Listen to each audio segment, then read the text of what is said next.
සරසවි පින්දිම දොරින් දොරට දොර මඩලාවයි. ආයිබෝවන් දොරමඩලාව සංවාදාත්මක හරසරණිය සාක්ෂරතාව. ඒක තමයි දොරමඩලාවේ මාතෘකාව. මා කැමති මුලින්ම අපේ විද්වත් මණ්ඩලය හඳුන්වා දෙන්න අපේ ආරාධනෙන් දොරමඩලාව සංවාදාත්මක හරසරණියට සහභාගී වෙන මහාචාර්ය ඉන්දික කරුණාතිලක මහත්මයා ආයිබෝවන් ගෞරවනීය දොරමඩලාවට පිළිගන්නවා. එතුමා කොළඹ විශ්වවිද්‍යාලයේ උපකුලපතිවරයා හැටියට හඳුන්වා දෙන්න පුළුවන්. එතුමාගේ විෂය වෛද්‍ය අධ්‍යාපනය. වෛද්‍ය අධ්‍යාපනය පිළිබඳ ශ්‍රී ලංකාවේ ප්‍රථම මහාචාර්යවරයා හැටියට එතුමා හඳුන්වා දෙන්න පුළුවන්. දැන් අපේ මාතෘකාව සාක්ෂරතාවනේ. ඒතර වෛද්‍ය අධ්‍යාපනය පිළිබඳ මහාචාර්යවරයෙකුට උපකුලපතිවරයෙකුට මොනවද කතා කරන්න තියෙන්නේ කියලා අද දොරමඩලාවෙන් බලා ගන්න පුළුවන්. ගෞරවණීය පිළිගන්නවා. අපේ ප්‍රධාන සම්පත්ධාරියෙක් දීපල් සූර්යරච්චි මහත්මයා ආයිබෝවන් ගෞරවණීය දොරමඩලාවට පිළිගන්නවා. කළමනාකරන උපදේශකවරයෙක් ඵලදායිතා විශේෂඥයෙක් හැටියට ප්‍රකටයි. ඒ වගේම අපේ ආරාධනෙන් දොරමඩලාව සංවාදාත්මක හරසරණියට සහභාගී වෙන මහාචාර්ය තීක්ෂණ සුරවීර මහත්මයා ආයිබෝවන් ගෞරවනීය දොරමඩලාවට පිළිගන්නවා. එතුමා ශ්‍රී ලංකා ප්‍රමිති ආයතනයේ සභාපතිවරයා හැටියට හඳුන්වා දෙන්න පුළුවන්. ඒ වගේම ශ්‍රී ලංකා තොරතුරු තාක්ෂණ විශ්වවිද්‍යාලයේ උපදේශක මහාචාර්යවරයෙක් හැටියට වර්තමානයේ කටයුතු කරනවා. ව්‍යාපාර අධ්‍යයන පීඨයේ ආරම්භක පීඨාධිපතිවරයා හැටියට ක්‍රියා කළා. තොරතුරු තාක්ෂණ විෂය පිළිබඳවත් විශේෂඥයෙක්, ඒ වගේම පර්යේෂකයෙක්, ජාත්‍යන්තර මට්ටමේ අත්දැකීම් තියෙන විද්වතෙක් හැටියට හඳුන්වා දෙන්න පුළුවන්. ඒ වගේම අපේ ආරාධනෙන් දොරමඩලාව සංවාදාත්මක හරසරණියට සහභාගී වෙන ජ්‍යෙෂ්ඨ මහාචාර්ය පියංජලි සොයිසා මහත්මයා ආයිබෝවන් ගෞරවනීය පිළිගන්නවා. එතුමිය කොළඹ විශ්වවිද්‍යාලයේ වෛද්‍ය පීඨයේ සායනික මනෝවිද්‍යාව පිළිබඳ ජ්‍යෙෂ්ඨ මහාචාර්යවරියක් හැටියට කටයුතු කරන අපේ ප්‍රධාන සම්පත්ධාරිනියක්. අපේ ආරාධනෙන් දොරමඩලාව සංවාදාත්මක හරසරණියට සහභාගී වෙන වරලත් ඉංජිනේරු මහාචාර්ය රනිල් සුගතදාස මහත්මයා ආයිබෝවන් ගෞරවනීය පිළිගන්නවා. මහාචාර්ය කියන එක මම අවධාරණය කරලා ගියේ ප්‍රථම වතාවට තමයි එතුමා මහාචාර්ය කියලා හඳුන්වන්නට මට අවස්ථාව ලැබුණේ. මහාචාර්ය දුරටපත් වුණාට පස්සේ සහභාගී වෙන පළමු වැඩසටහන මොරටු විශ්වවිද්‍යාලයේ ප්‍රවාහන සහ කාර්යෝපාය ඉංජිනේරු වංශයේ මහාචාර්යවරයෙක් හැටියට එතුමා හඳුන්වා දෙන්න පුළුවන්. ඔබ සියලු දෙනා ඉතා ගෞරවණීය පිළිගන්න අතරේ මම කැමති අපේ උපකුලපතිතුමා දෙසට යොමු වෙන්න. ඔබතුමාගේ විෂය වෛද්‍ය අධ්‍යාපනය ඉතා වැදගත් භාරදූර විෂයක්නේ. ඔය ලොකු වචන පැත්තකින් තියලා අපි සාමාන්‍ය ජනතාවගේ පැත්තට આવොත් එහෙම ඔය අපේ ඉස්සර ආච්චිලා සීයලට තියෙන ලොකු ප්‍රශ්න බේත් තුණ්ඩුවක් කියව ගන්න එක. දැන් අපේ දේශීය වෙදකම් වල ලියනවා, ඒවැ ලියන ක්‍රමයක් තියෙනවා. ඊට පස්සේ බටහිර වෛද්‍ය ක්‍රමයට අනුව බේත් තුණ්ඩු ලියන මේක හැමෝටම කියව ගන්න බෑ. ඉස්සර නෙමෙයි දැනුත් කියව ගන්න බෑ. දැන් මේ බේත් තුණ්ඩුවක් කියවා ගැනීමේ දැනුම කියන එක එක්තරා විදිහක නිර්ණායකයක්. මේ අපේ අකුරු කිරීමේ ලියීමේ හැකියාව සාක්ෂරතාවේ ලොකු වචන දැම්මට බේත් තුණ්ඩුවක්වත් කියව ගන්න දන්නවද කියලා වගේ අදහසක් අපේ සමාජයේ තියුණා. අපි එතනින්ම පටන් ගමු මහාචාර්යතුමා. ඔව් මම හිතන්නේ ඔබ පටන් ගත්තේ බොහොම වැදගත් වටිනා ස්ථානයකින්. මොකද මුලින් බලනකොට සෞඛ්‍ය වෛද්‍ය අධ්‍යාපනය සහ සාක්ෂරතාව අතර තියෙන සම්බන්ධය මොකක්ද කියන එක සැරේම සමහරලාට පැහැදිලි නොවෙන්න පුළුවන්. හැබැයි මේ දෙක අතරත් ඉතා වැදගත් සම්බන්ධතාවයක් තියෙනවා. මොකද අපි හැමදෙනාම දන්නවා ශ්‍රී ලංකාව මේ කලාපයේ රටවල් එක්ක බලනකොට එක අතකින් සාක්ෂරතාවයේ ඉහළින්ම ඉන්න රටක්. අනිත් පැත්තෙන් ගත්තාම සෞඛ්‍ය දර්ශක අතින් ගන්නකොට නැවතත් ශ්‍රී ලංකාව මේ කලාපයේ සෞඛ්‍ය දර්ශක අතින් විශේෂයෙන්ම ලදරු මරණ අනුපාතිකයේ වගේම මාතෘ මරණ අනුපාතිකයේ අනිත් රටවල් වලට බොහොම අඩු මට්ටමක පවතින්නේ. ඒ අතින් ඊටාමත් සාධනීය තත්ත්වයක පවතින්නේ. අනිත් අතින් ගත්තාම අනිත් සෞඛ්‍ය දර්ශක ඒ වගේම ජීවන කාලය ජීවිත කාලය පිළිබඳ නිර්ණායකයේ සියල්ල සම්බන්ධයෙන් ගත්තාම අපි ඉහළින් ඉන්නේ. ඉතින් මේ දෙක අතර සම්බන්ධයක් තියෙනවද කියන එකෙන් මේක පටන් ගන්න එකේ මේ කතිකාව පටන් ගන්න එකේ වටිනාකමක් තියෙනවා. මොකද අපි සියලු දෙනාම දන්නවා සාක්ෂරතාව කියන එක ශ්‍රී ලංකාවේ ඉහළ මට්ටමක තියෙනවා. ඒ කියන්නේ මූලික සාක්ෂරතාව කියන එක ශ්‍රී ලංකාවේ ඉහළ මට්ටමක තියෙනවා. අතීතයේ තිබ්බ දැන් ටිකෙන් ටික වැඩි වෙලා තියෙනවා. මෑත කාලයේ තියෙන දර්ශක ගත්තාම ලෝක බැංකුව දර්ශක ගත්තාම සාක්ෂරතාවේ 92ක් 93ක් වගේ ඉහළ මට්ටමක තියෙනවා. මෑත කාලේ පැවතුපු ජනසංගණන දිහා බලනකොට හම්බෙන ඉලක්කම ඊටත් වඩා වැඩි 97ක් වගේ. මේකට හේතුව තමයි මේ භාවිත කරන නිර්ණායකවල වෙනස. අපි සරල නිර්ණායකයක් ගත්තාම මම හිතන්නේ අර ඔබතුමා කියපු මේ බෙහෙත් තුණ්ඩුවක්වත් කියව ගන්න පුළුවන්ද? හැබැයි බෙහෙත් තුණ්ඩුවක් කියව ගන්න කිච්චර ලේසි නෑ. ලේසි නෑ. හැබැයි සෞඛ්‍යයට මේක සම්බන්ධයක් තියෙනවා. මොකද අපි සාක්ෂරතාව මනින සරලම නිර්ණායකය තමයි තමන්ගේ මව් භාෂාවෙන් සරල වාක්‍යයක් කියන්න, කියව ගන්න, ලියන්න පුළුවන්ද කියන එක. කියන්නේ එදිනදා ජීවිතයට සම්බන්ධ සරල වාක්‍යයක් කියව ගන්න, ලියන්න පුළුවන්ද කියන එක තමයි සාක්ෂරතාව පිළිබඳ තියෙන සරල නිර්ණායකය. මේක බොහොම රළු නිර්ණායකයක්. මොකද මේ සාක්ෂරතාව තුළ ඉන්න පුළුවන් තමන්ගේ නම කියා ගන්න, ලියව ගන්න පුළුවන් කෙනෙක් ඉන්නත් පුළුවන්. එහෙම නැත්නම් භාෂා ගණනාවක් දන්න, පොත් පරිවර්තනය කරපු කෙනෙක් ඉන්නත් පුළුවන්. ඒ හැම දිනාටම හම්බ වෙන්නේ එකම සාක්ෂරතාව තමයි මේක ගන්න කරනකොට එන්නේ. ඒ රළු නිර්ණායකයේ උනත් මම හිතන්නේ අතිශය වැදගත් වෙනවා. මොකද අපි රටක් විදියට සෞඛ්‍ය දර්ශක වශයෙන් ඉදිරියට යන්න මේ ලබාගත් ජයග්‍රහණ වලට මං හිතන්නේ මානම් හිතන්නේ වැදගත්ම උන සාධකය තමයි සාක්ෂරතාව, විශේෂයෙන්ම කාන්තාවගේ සාක්ෂරතාව. අතිශය වැදගත්. කාන්තාවගේ සාක්ෂරතාව තමයි ඒ කියන්නේ අපි ශ්‍රී ලංකාවේ මේ සෞඛ්‍ය අතින් ලබාගත් ජයග්‍රහණ වලට කෙනෙක් ඇහුවොත් ප්‍රධානතම හේතුවක් වන්නේ මොකද්ද කියලා මම නම් දෙන උත්තරය තමයි කාන්තා සාක්ෂරතාව. මොකද කාන්තාවට නැත්නම් මවට තමයි පුළුවන් වෙන්නේ තමන්ගේ දරුවන්, තමන්ගේ පවුල එන්නත් කරණේ සඳහා යොමු කරන්න, පෝෂණය දියුණු කරවා ගන්න, ඒ වගේම අනිත් අතින් ස්වස්ථතාව, පිරිසුදුභාවය ආරක්ෂා කරගන්න, ඒ හැම දෙයකටම, ඒ හැම දෙයක් ගැනම කියවලා තේරුම් ගන්න හැකියාව ලැබුණාට පස්සේ ඒක ලොකු වෙනසක් ඇති වෙනවා ශ්‍රී ලංකාවේ සෞඛ්‍ය ක්ෂේත්‍රයේ, සෞඛ්‍ය දර්ශකවල. ඒක පැහැදිලිව පේනවා අනිත් රටවල්. අනිත් රටවල මේ කලාපයේ අනිත් රටවල කාන්තාවන්ගේ සාක්ෂරතාව සහ ඒ රටවල සෞඛ්‍ය දර්ශක අතර තියෙන සම්බන්ධතාව බැලුවොත් අපිට මේක පැහැදිලිව පේනවා. ඉතින් මම හිතන්නේ මේ කතාව පටන් ගන්න හොඳ තැනක. ඒ කියන්නේ අපි මේ දකින බොහොම රළු නිර්ණායකය පවා කොච්චර වැදගත්ද, කොච්චර ජයග්‍රහණයක්ද කියන එක මම හිතන්නේ අපිට එතනින් තේරුම් ගන්න පුළුවන්. අපි එතනින් තමයි පටන් ගන්නේ. මම හිතන්නේ මේ සාකච්ඡාව එතනින් තමයි පටන් ගන්නෙ.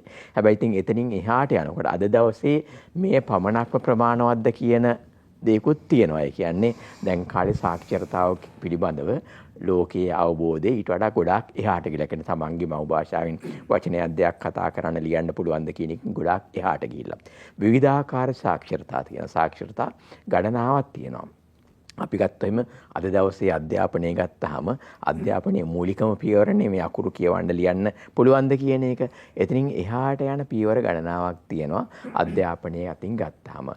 උදාහරණයක් වශයෙන් ගත්තොත් අපි හැමදෙනෙකුටම තියෙන්න ඕනේ සෞඛ්‍ය සාක්ෂරතාව. ඔබතුමා සෞඛ්‍ය ගැන කතා කරපු නිසා සෞඛ්‍ය සාක්ෂරතාව අපි හැම කෙනෙකුටම තියෙන්න ඕනේ. සෞඛ්‍ය පිළිබඳ උපදෙස් තේරුම් ගන්න, අවබෝධ කරගන්න, තමන්ගේ සෞඛ්‍ය තත්ත්වය අවබෝධ කරගන්න. ඒක අතිශය වැදගත් වෙනවා. මොකද සෞඛ්‍ය නැතුව කරන්න පුළුවන් කිසිම දෙයක් කරන්න බෑ. සෞඛ්‍ය හොඳ සෞඛ්‍ය හිටියේ නැත්නම් තමන්ට රෝගයක් වැළඳුනොත් එහෙම තමන්ගේ බලාපොරොත්තු වෙන කිසිම දෙයක් කරගන්න බෑ. ඒක නැත්තම් ඉතින් සෞඛ්‍ය සාක්ෂරතාව අතිශය වැදගත්. ඒ වගේම තවත් අතිශය වැදගත් වෙනවා තමන්ගේ වාණිජ්‍යමය මූල්‍ය සාක්ෂරතාව අතිශය වැදගත් වෙනවා.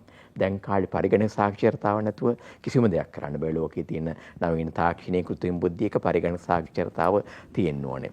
ඒ වගේම කලින් කිව්වාගේ සෞඛ්‍ය පිළිබඳ මූල්‍යමය තත්ත්වය ඊළඟට පරිගණක තාක්ෂණය ඔය දේවල් මූලික දේවල්. ඔතනින් එහාට ගිහලා තව සාක්ෂරතා තියෙනවා. කියන්නේ අපිට පුළුවන් වෙන්න ඕනේ සමාජීය සංස්කෘතික වෙනස්කම් අඳුර ගන්න සාක්ෂරතා තියෙන්න ඕනේ. ඒකත් වැදගත් වෙනවා. එතනින් එහාට ගියාම තව සාක්ෂරතා ගණනාවක් තියෙනවා. උදාහරණයක් වශයෙන් මාධ්‍ය. දැන් මාධ්‍ය වල පළවෙනි හැම දෙයක්ම අපි පිළිගන්නවද නැත්නම් ඒ පිළිබඳව අපිට විශ්ලේෂණය කරන්න පුළුවන්ද? මාධ්‍ය සම්බන්ධ විශේෂ සමාජ මාධ්‍ය සාක්ෂරතාව අතිශය වැදගත් වෙනවා. ඊළඟට තව එහාට ගියාම දේශපාලන සාක්ෂරතාව ඒ හැම දෙයක්ම වැදගත්. ඉතින් මම හිතන්නේ ඔය හැමදේම අන්තිමට සෞඛ්‍යයට සම්බන්ධ කරන්න පුළුවන්. මොකද සෞඛ්‍ය කියන්නේ රෝගයට බෙහෙත් ගැනීම විතරක් නෙමෙයි. නිරෝගීකම කියන එක කායික, මානසික, සමාජයේ හැම අතකටම ඒක බලපානවා. ඉතින් මේ දෙක බොහොම හොඳින් සම්බන්ධ කරන්න පුළුවන්. ඒ සංකීර්ණ සම්බන්ධතා පැහැදිලි කරන්නත් පුළුවන්. අර අපි කියපු මේ විවිධාකාර සාක්ෂරතා ගැන කතා කරනකොට මම හිතලා අපි දිගින් දිගට මේක ඉදිරියටත් කතා කරයි මේ සම්බන්ධයෙන්. යම් භාෂාවකින් අදහසක් කියන්ට ලියන්ට පුළුවන්කම sannivedanaya කරන්නට පුළුවන්කම දල වශයෙන් සාක්ෂරතාව කියලා හැඳින්වපු යුගයක් තිබුණා. නමුත් මේ සරල අර්ථය දැන් ඊටාම පුළුල් ගැඹුරු අර්ථයක් දක්වා ව්‍යාප්ත වෙලා තියෙන කාලෙක අපි සාක්ෂරතාව ගැන විශේෂ දුරමඩලා වැඩසටහනක් සංවිධානය කරලා තියෙන දීපල් සූර්යරත්න මහත්තයා. ඔව් හසන්ත විද්වත් මණ්ඩලයෙන් අවසරයි. මහාචාර්යතුමා කියපු විදිහටම මේ අර සාක්ෂරතාවය ගැන අපි කතා කරන මූලික මෙවලම් නැත්තම් මූලික නිර්ණායක වලින් අපි ගොඩාක් එහාට යන්න සිද්ධ වෙනවා. එතකොට අපි මෙතෙක් කල සාක්ෂරතාවය ගැන කතා කරේ බාහිර ලෝකයට සාපේක්ෂව. නමුත් දැන් අලුත්ම තත්වයක් ඇති වෙලා තියෙනවා මේ බාහිර ලෝකය සහ පුද්ගලයා තුල කියන මේ දෙකක්ම එකහු වෙලා මේ සාක්ෂරතාවය ගැන තේරුම් ගන්නට සිද්ධ වෙලා තියෙනවා. එතකොට මම කැමති මේ මහාචාර්යතුමා නවත්තපු තැනකින් පටන් ගන්න. දැන් උදාහරණයක් හැටියට දැන් සෞඛ්‍ය අපිට උගන්වනවා ඉස්කෝලේ. හැබැයි අපිට ජීවත් වෙන්න වැදගත්ම වෙන දෙයක් තමයි මේ මුදල් කියන එකට. සල්ලි. සල්ලි ගැන කොහෙවත් උගන්වන්නේ නැහැ. අපි සමහර වෙලාවට අහුවොත් එහෙම මේ සමාජයේ කී දෙනෙක්ගෙන් මේ චෙක් එකක් ලියන්නේ කොහොමද? චෙක් එකක් ලිව්වහම ඒක අගරු වෙන්නේ කවර තත්ත්වයේ යටතේද? අපි සමහරලාට අහනවා ඉන්ටර්වියුස් වලට නෑ මේ මහරලාට ඉහළ විභාගේ පාස් කළාම දන්නේ නැහැ. එතකොට මම ඒකට උදාහරණයක් කියන්නම්. ලංකාවේ වචන තුනක තේරුම දන්නේ ආයෝජන, ඉතිරි කිරීම, තැන්පතු. ඒතර ඉතිරි කරනවා කියලා කියන්නේ මේ මාසයකට සැරයක් කීයක් හරි දාලා පොඩි ගිණුමක දානවා. ඒතර ඒ දාපු සල්ලි තියෙනවා පොඩි පොලියක් හම්බ වෙනවා කැමති වෙලාවක ගන්න පුළුවන්. තැන්පතු කියලා කියන්නේ නිශ්චිත කාලයකට අපි සල්ලි දානවා ඊට වැඩි පොලියක් හම්බ වෙනවා කලින් ගන්න ගියොත් ඒක හම්බ වෙන්නේ නැහැ. ඒතර ආයෝජනයක් කියලා කියන්නේ සිංහලෙන් කියනවා නම් බිස්නස් එකකට සල්ලි දානවා. බිස්නස් කියවහම සිස්ටම් තේරෙනවා. ඒතර බිස්නස් එකට සල්ලි දැම්මහම බිස්නස් එක හරි ගියොත් ගොඩක් ලාභයක් හම්බ වෙන්න පුළුවන්. හැබැයි නැති වුණොත් දාපු ටිකක් නැති වෙනවා. ඔය පහුගිය කාලවල වල මිනිස්සු සල්ලි නැති කරගත්තේ ඔය තුන දන්නේ නැතුව. ඒතර මූල්‍ය සාක්ෂරතාවේ මූලිකම අංගය. හරි. ඊළඟට මේ මූල්‍ය සාක්ෂරතාවේ මම ඊළඟ වටවලදී පැහැදිලි කරන්නම්. ඉස්සරහට එන්නේ හරිම භයානක තත්ත්වයක්. මම ඒක භයානකයි කියලා කියන්නේ මුදල් කියන්නේ සංකල්පයක්නේ. ඇත්ත එකක් නෙමෙයිනේ. දැන් ඔය සල්ලි වල වටිනකමක් නැහැනේ කොල්ලනේ. එතකොට මේ කොලේට වටිනකමක් දෙනවයි කියන එක ලොකු කතන්දරයක්. දැන් මේ කතන්දරය සංකීර්ණ වුණොත් 2000 ගණන් වල මේ ඇමරිකාවේ ලොකු ෆයිනෑන්ෂල් ක්‍රයිසිස් එකක් ආවා. ඉකොනොමි එක ලොකු ආයතන කඩාගෙන වැටුණා. ඒ මොකද බොහොම සරලව ගත්තොත් මේ සාමාන්‍ය මිනිස්සු ගෙවල් වලට ගෙවල් හදන්න ණයට ගන්න තියෙනවා. ලංකාවේ වගේ මේ ඔය බිල්ඩිම තියාගෙන ණය දෙන්නේ නැහැ. රටවල් වල පඩිය බැලුවා දුන්නා. ඊට පස්සේ ඒ ණය ඔක්කොම ටික එක්කව කරලා තව එක්කෙනෙක් තව එකක් හදලා ලොකු ණය හට්ටියක් හදලා තව එක්කෙනෙකුට දෙනවා. ඔහොම දීලා අන්තිමට ලොකු ගාණක් ගත්ත ආයතන දන්නේ නැහැ කවුද මේ ණය ගෙවන්නේ කියලා. අන්තිම බලන එක්කෙනා. ඕක පෙළම ඔක්කොම කඩාගෙන යනවා. මේ සංකීර්ණ මේ පද්ධතිය.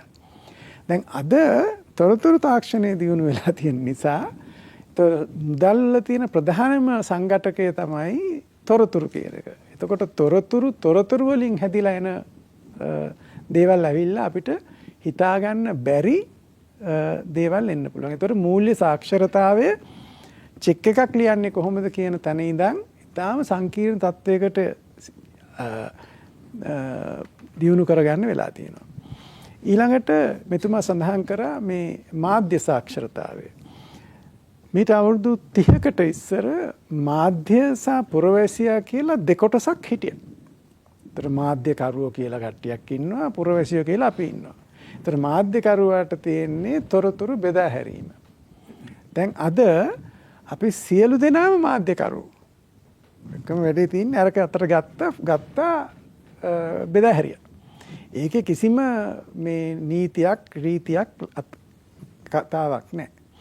එතකොට මෙතනින් එහාට යනකොට මේ දකින දේ ඇත්තද කියලා දැනගන්න අපිට හැකියාවක් තියෙන්නට ඕනේ. මම විශ්වාස කරනවා අපි මේ ප්‍රොෆෙසර් වීර මේ ඥානවලම තියෙනවා මේ රැවටෙන ගතිය. ඒක නිසා තමයි මිහිඳු හාමුදුරුව අපිට ඇහිලා මුලින්ම චුල්ලහත්ති පදෝපම සූත්‍රය කිව්වේ. නැත්තම් වෙන සූත්‍රයක් කියන්න තිබුණනේ. ඒකෙන් කිව්වේ මේ ඇහැට දකින්නකම් විශ්වාස කරන්න එපා කියලාම අපිට කිව්වා. හැබැයි අපිව හැමදාම රවට්ටලා මිසක් මේ ඉතිහාසෙ පුරා අපිව පරද්දලා නැහනේ. හරි? කෝට්ටේට ඇහිල්ලා කිව්වා මේ බෙරහමක ප්‍රදේශයක් දෙන්න කියලා කෝට්ටේ අල්ලගත්තා. එහෙම අල්ලේ. ඒ කියන්නේ අපි රැවටෙනවා. එතකොට දැන් අපිව රවට්ටන්න තියෙන ප්‍රමාණය වැඩි. මොකද මේ ඔක්කොම දේවල් සිද්ධ වෙන්නේ ඇල්ගොරිතම්ස් වලින්. මම දන්නේ ඇල්ගොරිතම්ස් වලට සිංහලෙන් කියන්නේ මොකක්ද කියලා මේ ගණිතමය සංකල්පය. නේ? එතකොට වෙන්නේ දැන් ඔය සමාජ මාධ්‍යවල වැඩියෙන් ඒගොල්ලෝ හදලා තියෙන්නේ මේව මොනවද වැඩියෙන්ම සංසරණය වෙන්න කියන විදිහට. ඒතර වැඩියෙන්ම යන එක තමයි. හැබැයි ඒක හරි එකවත් හොඳ එකවත් වෙන්න බෑ. ඒ නිසා අපිට මේව තෝරගන්න බැරි වෙනවා. ඒ නිසාම මහජනතුමා කිව්වා මේ දේශපාලන මේ සාක්ෂරතාවය කියලා කියන්නේ අපි මේ දේශපාලනය ගැන දැන ගැනීම නෙමෙයි. මම හිතන්නේ ඒ යුගයේ ඉවරයි. දැන් අද කීප දෙනෙකුට පුළුවන් තීරණය කරන්න මේ අහවල් රටේ කොයි එක්කෙනාද නායකයා වෙන්න ඕන කියලා. ඒ මොකද අපිව බලන දේවල් අපි හිතුවට අපිට මගේම කියලා මතයක් තියෙනවා කියලා ඒ මතේ මගේ මතේ නොවෙන තරමටම පාලනය කරන්න පුළුවන්. ඒක අපි මෑත කාලවල රටවල් ගණනාවක දැක්කා. එතකොට එහෙමනම් මේ මාව පාලනය කරන්නේ කවුද කියන එක පිළිබඳ දැන ගැනීම මට වැදගත් වෙනවා. ඊළඟට මගේ තොරතුරු පිළිබඳව මට තියෙන අයිතිය දැන් එතකොට මේ තොරතුරු යුගයේදී මේකේ තියෙන ප්‍රධානම සම්පත තමයි දත්ත. ඒතර මේවා ගැන සාක්ෂරතාවයක් අපි නැති වුණොත් එහෙම අපි නොදැන අපේ සියලුම දේවල් දෙනවා. දැන් ඔය මේ පහුගිය කාලේ තිබිච්ච කතන්දරයක් තමයි එංගලන්තේ සෞඛ්‍ය පද්ධතියේ තියෙන සියලුම දත්ත ටෝනි බ්ලෑ හිටපු අගමැතිතුමා බොහොම උනන්දුවෙන් කියලා තිබුණා අපි මේ ටික ඔක්කොම දෙමු මේ එලන් මස්ක්ට. මොකද එතකොට මේ ටික ඔක්කොම විශ්ලේෂණය කරාට පස්සේ අපිට හොඳ තොරතුරු ගන්න පුළුවන් කියලා. හැබැයි ඒකෙන් වෙන්නේ අර සම්පූර්ණ මේ පුද්ගලයන්වම පාලනය කරන්න පුළුවන් වෙනවා. ඔය ජෝර්ජ් ඕවෙල් 1982 වල කියලා ලියව පොතේ තියෙන කතන්දරයක්. හැබැයි ඕක දැන් වෙන්න පුළුවන්. එතකොට එහෙනම් මාව පාලනය කරන්නේ කවුද කියලා දැනගැනීමේ අලුත් සාක්ෂරතාවයක් අවශ්‍යයි. ඊළඟට තව දෙයක් සිද්ධ වෙගෙන යනවා. අපිට කලින් තිබිච්ච හැකියාවල් ගොඩක් ඒවා දැන් නැති වෙගෙන යනවා. දැන් අපේ රටවල් වල අපි එච්චර සිතියන් කියවලා පාරවල් හොයාගත්තේ නෑනේ මහචාර්යතුමානේ. අපි පාරයින් හිටපු එක්කෙනකින් අහලා තමයි පාර හෙව්වේ.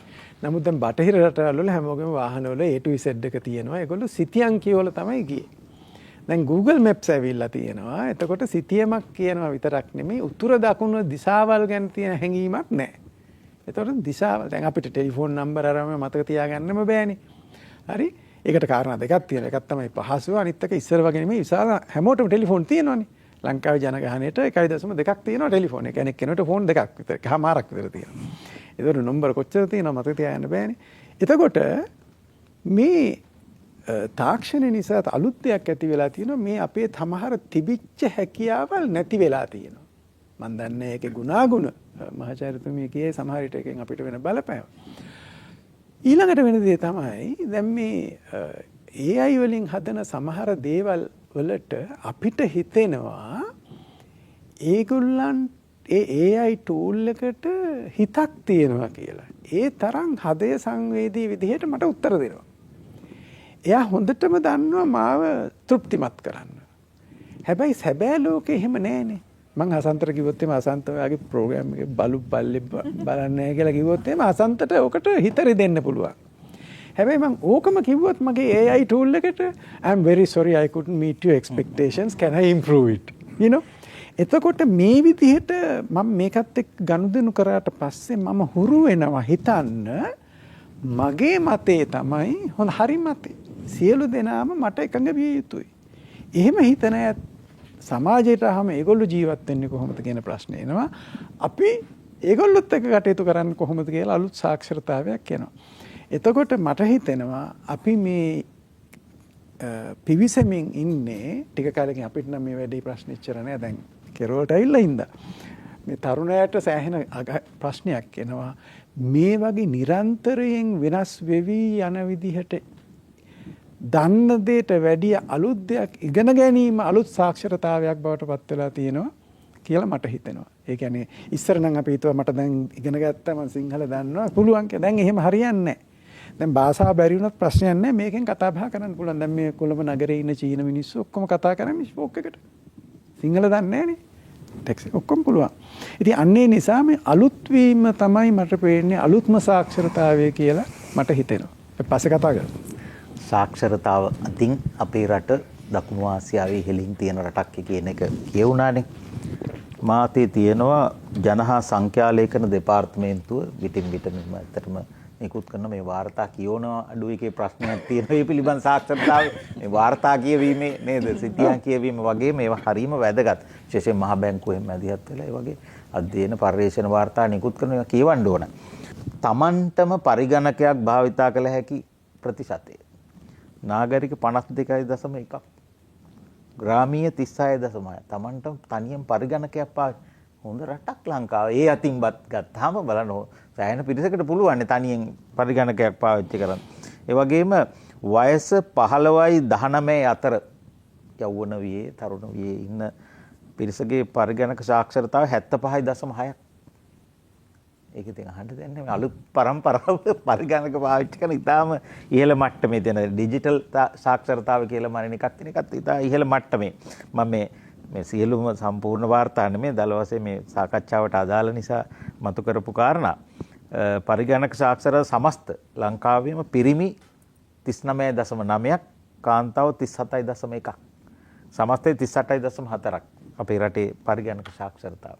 ඉතින් එහෙම බලපුවාම අලුතින් කතා කරන දෙයක් තියෙනවා. සාක්ෂරතාව කියලා අපි සාම්ප්‍රදායික ලෙස කතා කරපු සාකච්ඡා මාලාවෙන් එහාට ඔබට ගිහිල්ලා අලුත් ලෝකයක නවීන දැනුමත් එක්ක සාක්ෂරතාව ගැන අලුතෙන් හිතලා කතා කරන්න ඕන කාලෙක අපි මේ සාකච්ඡාව සංවිධානය කරලා තියෙන මහාචාර්යතුමා. ඔව් දැන් මම හිතන්නේ හසන්ත මහත්තයා හොඳ තැනකට ආවේ. අපේ අනිත් මුලින් කතා කරපු දෙන්නම ප්‍රධාන වශයෙන් සෞඛ්‍ය පිළිබඳ මෙඩිකල් සාක්ෂරතාව ගැන අදහසක් ආවා. ඊට පස්සේ මූල්‍ය සාක්ෂරතාව ඒ වගේ සාක්ෂරතා කීපයක් ගැන කිව්වා. මට මේක අහගෙන ඉන්න හිතනවා මේ සාක්ෂර අක්ෂර අකුරු මේ අකුරු කතාවයි මේවයි අතරේ මොකද්ද තියෙන සම්බන්ධය කියලා. දැන් අකුරුනේ සාක්ෂර කියන්නේ. අකුරු කියවීමේ හා ඒ කියන්නේ අපි අයන්න නැත්නම් ABCD කතාවනේ මේ අකුරු කියන්නේ. එතකොට ඒක කොහෙන්ද මේ කතාව ආවේ? ඒක ගැන හිතනකොට දැන් ඉංග්‍රීසියෙන් letters කියන එක කරකිලා තමයි literacy වලට ඇවිත් තියෙන්නේ. දෙමළ භාෂාවෙන් මගේ යාළුවෙක්ගෙන් අහගත්තා මේ ඉලක්කම් කියලා එකට පාවිච්චි කරන්නේ අකුරු. කොහොම හරි මේක පටන් ගන්න තියෙන මම හිතන්නේ හුඟක් ඈත ඉතිහාසයේ අකුරු කියන්න ලියන්න පුළුවන්කම තමයි දැනුම කියන එක. එහෙම පුළුවන් අයට අර අපේ දීපල් සූර්යරත්න මහත්තයා කිව්වා වගේ රටේ ජීවත් වෙන්න හුඟක් ඉහළට යන්න පුළුවන්.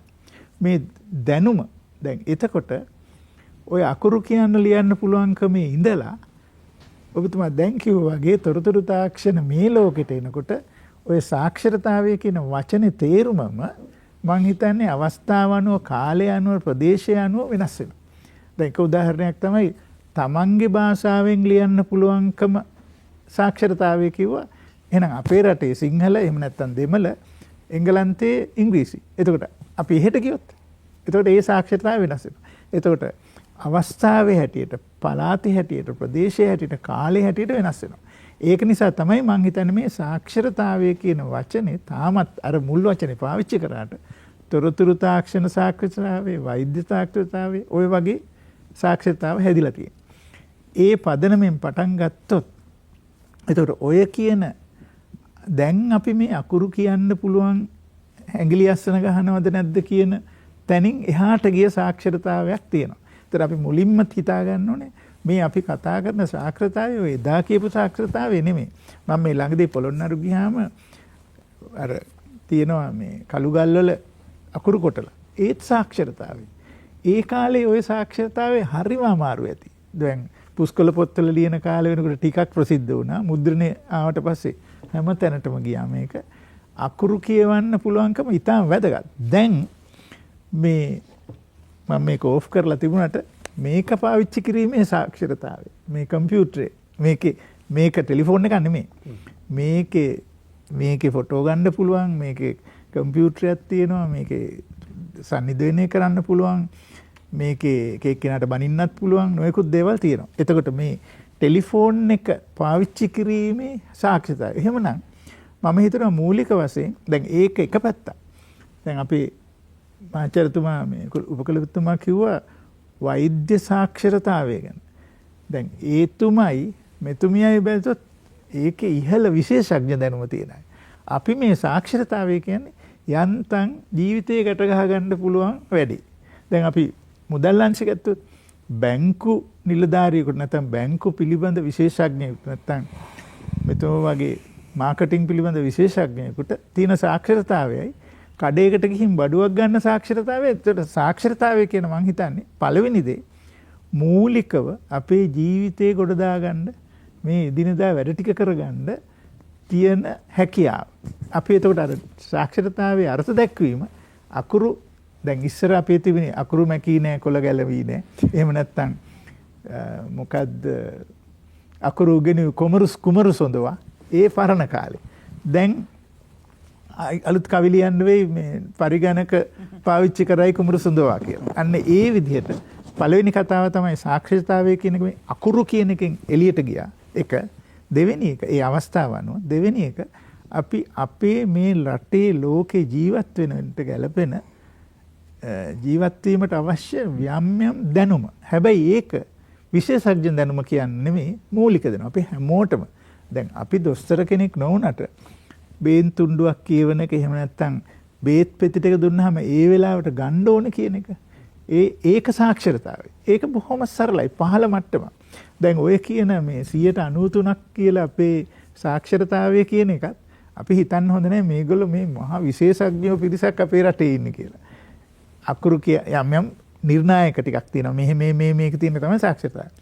එතකොට ඒ විදිහට බැලුවොත් දැන් ඊළඟට දැන් අපි පටන් ගත්තේ අකුරු වලින් කළුගල් වල කොටලා පුස්කොළ පොත්වල ලියලා අතින් ලියලා අකුරු උගණිය කුමරු සඳවා කාලේ ඉඳලා දැන් තොරතුරු තාක්ෂණ පැත්තට ඇවිල්ලා දැන් කියනවා පරිගණක පාවිච්චි කරන්න පුළුවන්කම. ඒකත් පරිගණක විශේෂඥ වෙන එක නෙමෙයි. අපි එතනත් කියන්නේ පරිගණක පාවිච්චි කරලා තමන්ගේ එදිනදා වැඩ ටික කරගන්න. උදාහරණයකට බැලුවොත් අපි හිතමු බැංකුවක ගනුදෙනුවක් කරන්න පරිගණක පාවිච්චි කරනවා. එහෙම නැත්නම් තව වෙන රටකට පණිවිඩයක් යවන්න පරිගණකය පාවිච්චි කරන එක. පරිගණකේ කැඩුනහම හදන්නවත් ඒකට අපේ ඉංජිනේරු මහත්තුරු ඉන්නවා විශේෂඥ. ඒතර පළවෙනියෙන් අපි මං හිතන්නේ මේ මූලික සාකච්ඡා දෙකෙන් ආපු ඊටාම වැදගත් කාරණේ තමයි විශේෂඥ දැනුම කියන එකක්. සාක්ෂරතාවය කියන එක පහළ මට්ටම. පහළ කියන්නේ මේ අඩු මට්ටමක් කියන එක නෙමෙයි. ඒක අවශ්‍යයි අපේ ඉදිරියට. එතකොට එහෙම ඇවිල්ලා දැන් මේ වෙලාවේ බැලුවොත් රටේ සයිබර් සිකියුරිටි ඒ කියන්නේ මේ තොරතුරු තාක්ෂණය හරහා ගනුදෙනු කිරීම ටෙලිෆෝන් පාවිච්චිය පිළිබඳ ඒකේ ආරක්ෂිතභාවය කියන සාක්ෂරතාවය ඉතාම වැදගත්.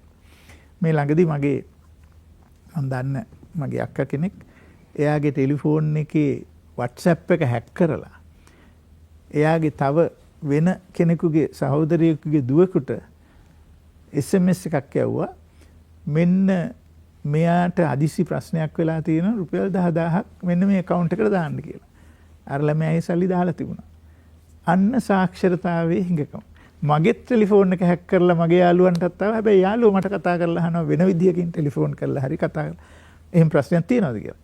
ඒක තමයි සාක්ෂරතාව. ඒ කියන්නේ දැන් අපි හිතන්න ඕනේ ඔය විදිහට බැලුවොත් දැන් මේ අපි ඈත ඉතිහාසයේ ඉඳලා අදට වෙනකම් තොරතුරු තාක්ෂණ සයිබර් සිකියුරිටි ඒ කියන්නේ මේ තොරතුරු තාක්ෂණය පාවිච්චි කරලා යම් ගනුදෙනු කරනකොට මුදල් සම්බන්ධව සහ නොයෙකුත් දේවල්.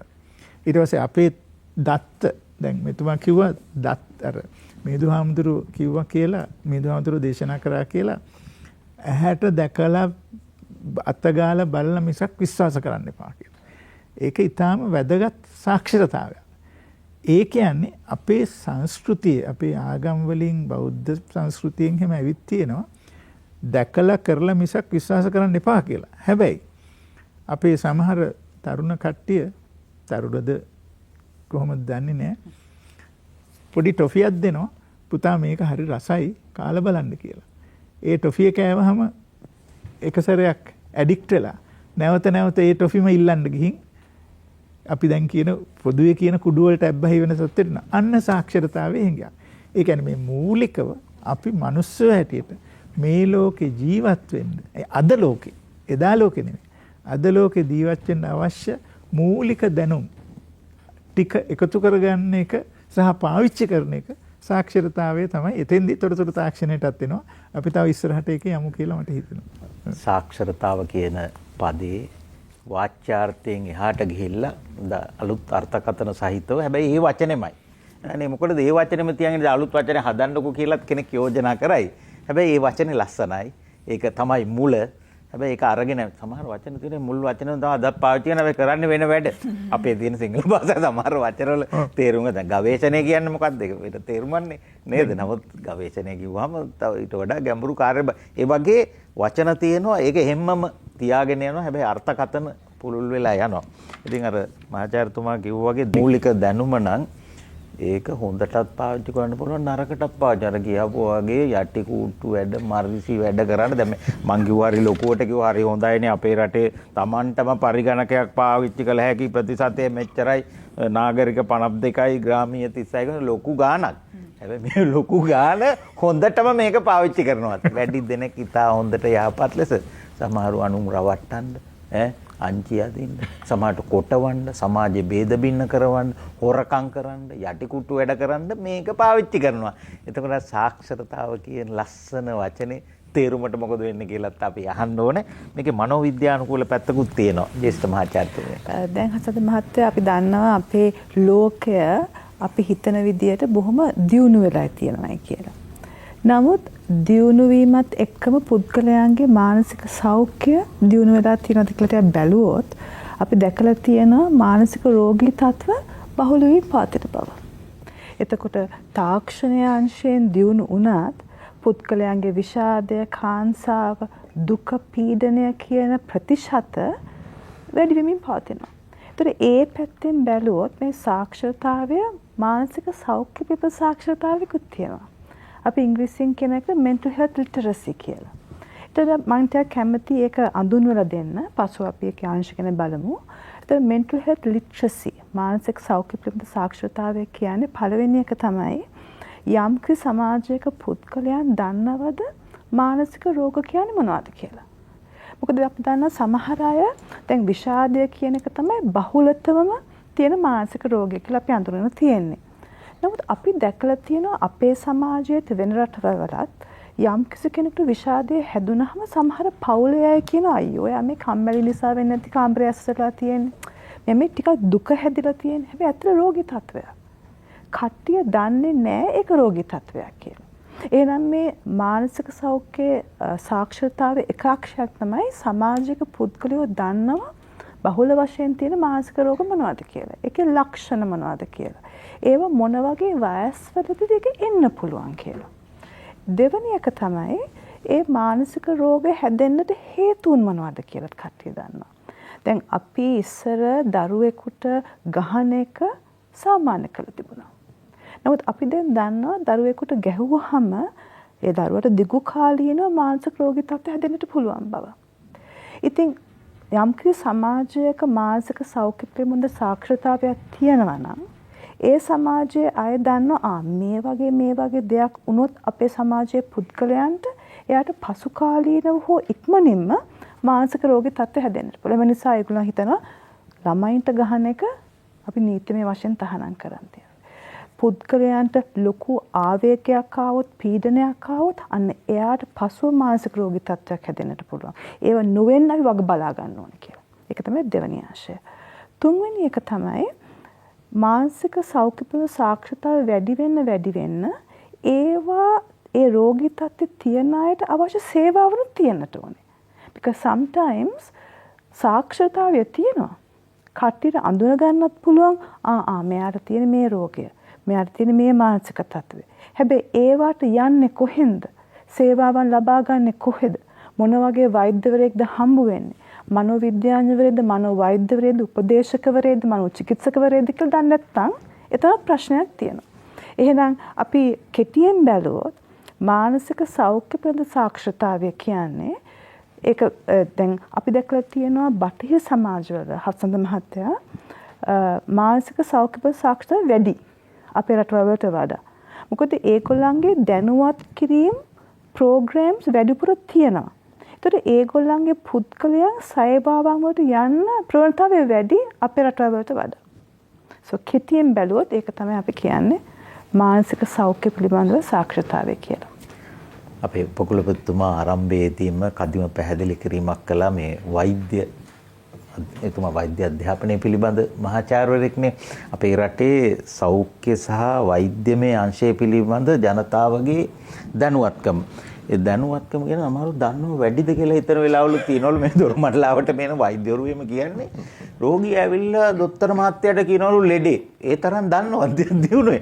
ડોක්ටර් මට තියෙන්නේ මේ ආවල් ලෙඩේ මට ඒ කියන්නේ ආයේ දොස්තර මහත්තයා කරන්න වැඩක් නැහැ. ටික ගන්න විදියක් නැතුව මේ පාමතියෙන් ඒක ලියා ගන්න මේ ඇවිල්ලා තියෙන්නේ. ඒ තරම් දන්නවා මම මේ දොස්තර මහත්තයා කියන්නේ මම මේ කියන්නේ.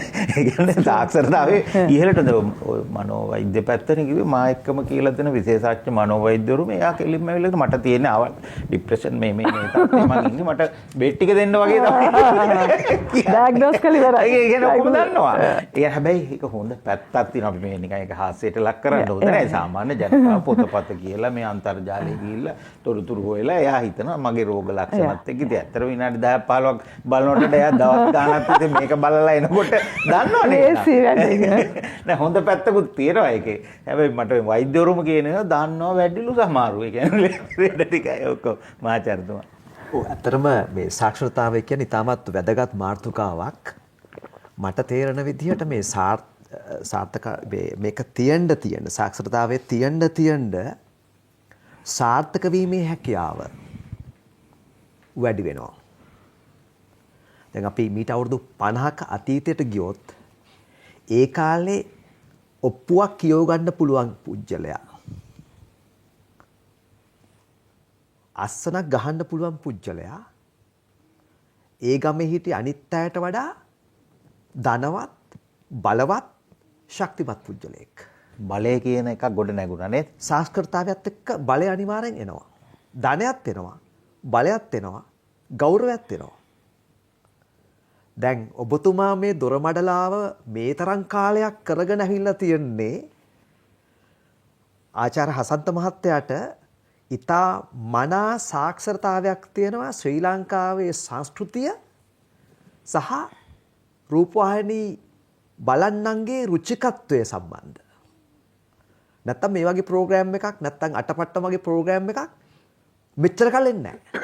ඇවිල්ලා තියෙන සාක්ෂරතාවය නිසා. ඒතර මම මේ කතා කළේ කියවන්න පුළුවන් නම් අස්සනක් ගහන්න පුළුවන් නම් බලයක් ආවා මීට අවුරුදු 60කට කලින්. හැබැයි මේ මහාචාර්යවරිය අපේ දීපාල් සූරිය මහත්තයා කිව්වා වගේ තවමත් අපේ සාක්ෂරතාවයේ මූලික ඩෙෆිනිෂන් එක කියවීමේ ලිවීමේ හැකියාව. හැබැයි අපි හැමෝම සාකච්ඡා කළා වගේ මම විශ්වාස කරනවා මේ වගේ ඉතාමත් සංකීර්ණ වූ ලෝකෙකදී අර කියවීමේ ලිවීමේ හැකියාව කියන සාක්ෂරතාවයේ තිබිලා ගොඩ යන්න බෑ. ගොඩ යන්න නම් දියුණු වෙන්න නම් පුජ්‍යලෙක් වශයෙන් දියුණු වෙන්න නම් රටක් වශයෙන් දියුණු වෙන්න නම් අපිට එහා ඒ කියවීමට එහා ගිය ඒ කියෝපු දේ විශ්ලේෂණය කරලා ගොඩාක් දත්ත එනවා රූපවාහිනියෙන් එනවා රේඩියෝ එකෙන් එනවා පත්තර වලින් එනවා Facebook එකෙන් එනවා YouTube එකෙන් එනවා TikTok වලින් එනවා Instagram එකෙන් එනවා දත්ත ගොඩාක් වැඩි. මිනිස්සුන්ගේ ඔළුව දත්ත වලින් පිරීලා. හැබැයි දැන් සාක්ෂරතාවය කියන්නේ දත්ත වලින් පිරව ගන්න එක නෙමෙයි.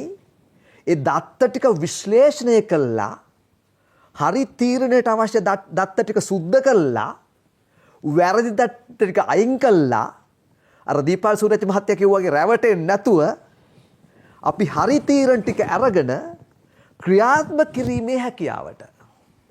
ඒතර මම විශ්වාස කරනවා අලුත් ලෝකයේ මේ ලිටරසි කියන්නේ කියවීමේ හැකියාවෙන් ඔබට ගිහිල්ලා කියෝලා ඒ තොරතුරු ටික අරගෙන වැරදි තොරතුරු ටික විමර්ශනශීලීව අයින් කළා හරි තොරතුරු ටික පෙරලා හරි තීරණය ගන්න ඒක යොදවලා දියුණු වීමේ හැකියාව කියලා.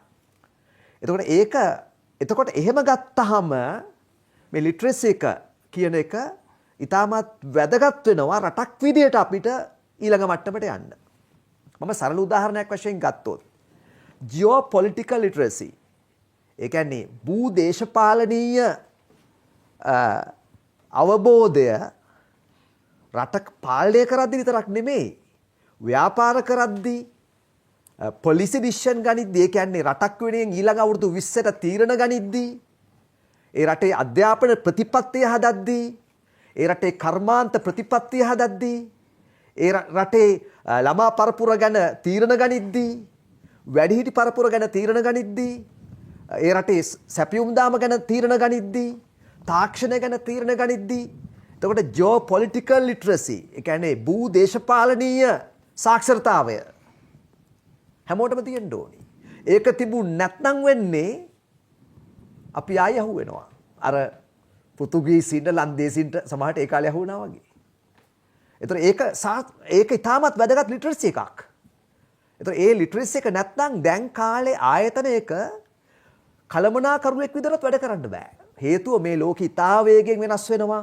එක පැත්තකින් යුද්ධ අනිත් පැත්තෙන් ආර්ථිකවන් අතර තියෙන සීතල යුද්ධ රටවල් අතර තියෙන සීතල යුද්ධ ඒ ඔක්කොම අස්සේ තීරණ ගනිද්දි මේ සාක්ෂරතාවය අතිශය වැදගත්. මම අනිත් පැත්තෙන් ඉතා සරල උදාහරණයක් ගෙනාවොත් උපාධියක් තියාගෙන ඉන්න මහත්තයෙක් ගොඩාක් තොරතුරු ඔළුවේ තියෙනවා. උපාධි සහතිකයකුත් තියෙනවා. හැබැයි එයා සමහරට ජීවිතය අසාර්ථක ඇති. එයාගේ ඒ තියෙන ලිටරසි එක එහෙම නැත්නම් ඒ සාක්ෂරතාවය අයදුම් කරගන්න දන්නේ නැහැ. ජීවිතයට ඇප්ලයි කරගන්න අයදුම් කරගන්න දන්නේ නැහැ. නොලෙජ් එක දැනුම දෙනවා කටපාඩමේ. මොකක් කරේව පටගාලා කියනවා. ඒ ලිටරසි එක ඒ කාලේට වැදගත් කටපාඩමින් කියන එක. හැබැයි මේ chat GPT තියෙන කෘත්‍රිම බුද්ධිය තියෙන AI තියෙන ලෝකේ මහවැලි ගඟේ දිග මතක තියා ඉන්න ඕනේ නැහැ. ලෝකේ උසම කන්ද මොකද්ද කියලා මතක තියා ඉන්න ඕනේ නැහැ. ගිහිල්ලා ගහන්න විතරයි තියෙන්නේ. දැන් ඕනි ඒක දැනුම අරගෙන තමන්ව ගොඩ දාගන්න, තමන්ගේ ආයතනය ගොඩ දාගන්න, තමන්ගේ රට ගොඩ දාගන්න කොහොමද ඒ දැනුම කියෝලා පරිහරණය කළා, අයදුම් කළා, තීරණ අරගෙන ගොඩ යෑමේ සාක්ෂරතාවය. ඉතින් ඒක අවශ්‍ය වෙන්නේ. ඒකයි සමහර වෙලාවකදී අටේ පාන්තියට ගිය සමහර ව්‍යාපාර අයිතිකාරයෝ අපි තුමුකෝ නවලෝක බුදලාලි මහත්තයා කියලා. හැබැයි දන්න එකතු කිරීම අඩු කිරීම වැඩි කිරීම බෙදීම ගණිතමය සාක්ෂරතාව උදේ ඉඳන් රැ වෙනකන් ඇප්ලයි කළා. විශාල ව්‍යාපාර සමූහයක් හදනවා. හැබැයි ගණිතයේ අවකලනය අනුකලනය දන්න අතිශය දක්ෂ උපාධාරියෙක් මොකද්ද කරන්න කියලා හිතා ගන්න බැරුව කල්පනා කරනවා. සමහරට ඔහු යටතේ සේවය කරනවා. අනිවාර්යයෙන්ම. එතකොට සාක්ෂරතාවය කියන්නේ මම විශ්වාස කරනවා අර රැවටෙන්නේ නැතුව පරදින්නේ නැතුව ඉදිරියට යවන්න අවශ්‍ය වූ ලිටරසි එක. ඒක තාක්ෂණය පැත්තෙන් වෙන්න පුළුවන්, AI පැත්තෙන් වෙන්න පුළුවන්, මෙතුම කිව්වාගේ මනෝවිද්‍යාව පැත්තෙන් වෙන්න පුළුවන්, අපේ මහාචාර්යතුමා කිව්වාගේ වෛද්‍ය විද්‍යාව පැත්තෙන් වෙන්න පුළුවන්. ඒක ජියෝපොලිටික්ස් වෙන්න පුළුවන්. ඒක සමහරට කෙම්කම වගේ දේවල්, ආයුර්වේදය, සිංහල වෙදකම් වෙන්න පුළුවන්. ඒ සාක්ෂරතාවයත් වැදගත්නේ.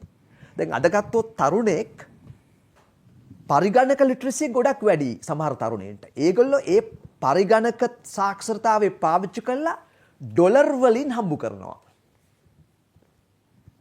ඒ පරිගණක සාක්ෂරතාවය නිසා. හැබැයි ඒ තරුණයාටම භාවාත්මක සාක්ෂරතාවය, ඒ කියන්නේ එයා අනිත් අයගේ භාවමය හැඟීම අවබෝධ කර ගැනීමේ හැකියාව, අම්මා තාත්තගේ දුක අඳුරා ගැනීමේ හැකියාව, ඒ සාක්ෂරතාවය, අසල්වැසියාගේ දුක හඳුනා ගැනීමේ සාක්ෂරතාවය බිඳුවයි. එතකොට එක පැත්තකින් සාර්ථකයි පරිගණක සාක්ෂරතාවයේ තියෙන නිසා, අනිත් පැත්තෙන් අසාර්ථකයි අර භාවමය සාක්ෂරතාවයේ ඉමෝෂනල් ලිටරසි අඩු හින්දා. ඉතින් මේ හැමදේ බැලන්ස් කළා සාක්ෂරතාවය හදාගත්තොත් පුජ්‍යලෙක් විදිහට, ආයතනයක් විදිහට, රටක් විදිහට අපිට ජයග්‍රහණයට යන්න පුළුවන්. අලුත් ලෝකෙත් එක්ක ගැළපිලා හැප්පිලා පොරබැදලා ඉස්සරහට යන්න නම් අවස්ථා උදා කරගන්න නම් අපේක්ෂා ඉටු කරගන්න නම් සාක්ෂරතාව ව්‍යවස්ථාව විශේෂයෙන් රැකියා අවස්ථා ජයග්‍රහණය කරන්න පැරණි දැනුමත් එක්ක බෑ. පැරණි අපි සාක්ෂරතාවය කියලා හඳුන්වපු ඒ සංකල්පෙත් එක්ක බෑ අලුත් භාෂාවල් ඉගෙන. භාෂා කිව්වම මේ විදේශ භාෂා විදිහට පරිගණකයත් එක්ක තියෙන වෙන භාෂාවන්නේ. ඉතින් ඒක මේ සාක්ෂරතාවය තමයි ඒක අවශ්‍ය. හැබැයි ඉතින් අපි උදන් ඇනුවට මේ සංඛ්‍යා ලේඛන කියලා දැන් හරි හොඳයි ලංකාව හරි මේ කිව්වට සාපේක්ෂව බලපුවාම අතීත ජනගහනයට සාපේක්ෂව මහාචාර්යතුමා අපි පළවෙනි සියවස ගමුකෝ ක්‍රිස්තු වර්ෂ පළවෙනි සියවසේදී ලංකාවේ ජනගහනය අඩු ඇති ඔය කියන්න ලියවන්න ඉතින් සීමිත පිරිසක් තමයි පුළුවන්කම තියෙන්න ඇත්තේ. ඉතින් ඔය ශිලාලේඛන රෝමයෝ තියෙනවා පුස්කොළ ලියන්න ඇති. ඉතින් පිරිසක් හිටියා දන්න හැබැයි හැමෝම රටේ ජනතාව අකුරු ඉගෙන ගත්ත අය වෙන්න බෑනේ. බෑ කරලා තියෙන වැඩ බලන්නකෝ. සමහර වැඩ මම මේ ළඟදී ගියාර ඇලහැර අමුණ වසබ රජුරුවෝ තමා හදලා තියෙන පටන් අරන් තියෙන්නේ පළවෙනි සියවසේ.